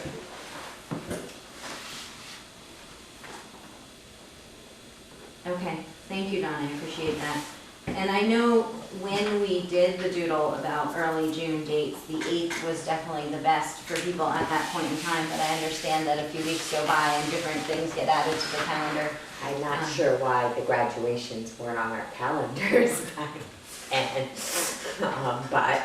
Well, interestingly, I've heard, I don't have a 6th grader, but in Moncton, it's actually on the 9th, which happens to be our regular board meeting, when we have 2 board members with 6th graders, so I don't know if our meeting is gonna move, I mean, it's just, it's a little chaotic trying to do anything, I think, in that week, so. I didn't know board members were supposed to go to graduation. Well, if your own child is there. No, I don't have a child graduating. No, but that's what I'm saying, this is an issue for Oh, people okay. who have children that are part of that promotion, that they might prefer to be there than at a board meeting, missing. Well, and also the board chair is supposed to speak, so. Oh, really? Yes, Oh. at least in Bristol. Our board's been invited, all of our board's been invited to the 6th grade promotion and start. We all get invited, but you're not, it's not a huge deal if you can't come. But I think there is an expectation that at least half of the board is there. Okay, so we're gonna keep moving, so, so did I hear any interest for Sarah's suggestion of a longer, more daytime-oriented working session? Could we start earlier? And is anyone gonna ever find the time on their calendar that we can all get together? I heard your Play softball. question, Sarah. Does June Free and lunch. 1st work? Excuse me? Mike? Could people start earlier on June 1st? I'm in Denver, so not at all. You're not here at all. Yeah, it's during the week. Yeah, that's a weekday. June 1st is a weekday. I understand. So I was saying, like, instead of starting at 6:30, like, starting, is that what you're saying, Mike? Like starting at like 5:30 or something like Yeah, that? the Beaman School Board is at 5:30. Oh, on June 1st, is that the day? It's not the same day, but I mean, that's when we start. I remember initially when we went over this as a committee, there was some committee member that may not even be on our committee any longer who had an issue with an earlier start. Yes, that was true. So a possible 5:30 start on our next meeting, which would be Wednesday, June 1st. For me. I'm sorry, could you repeat that, please? So we're considering having our Wednesday, June 1st meeting start at 5:30 to give us a longer working time? Till 9, yes? Yes. You'd run till when now? 5:30 to when? 9. 11 and 9, yes. I don't know, I might just keep you guys here forever. I'm gonna pack no, like a lunch maybe- next time. Like 5:30 to 9 maybe?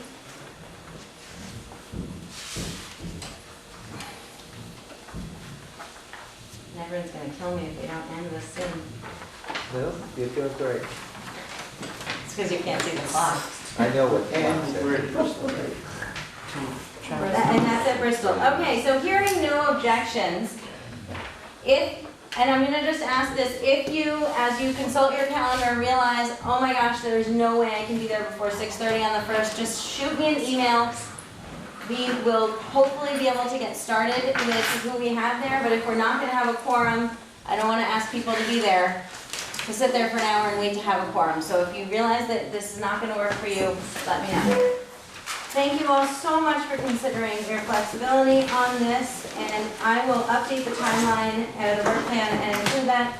So just for closing out the other items on the agenda, the item number 5 was around drafting the report. We were planning to have an initial discussion. I am not going to discuss that.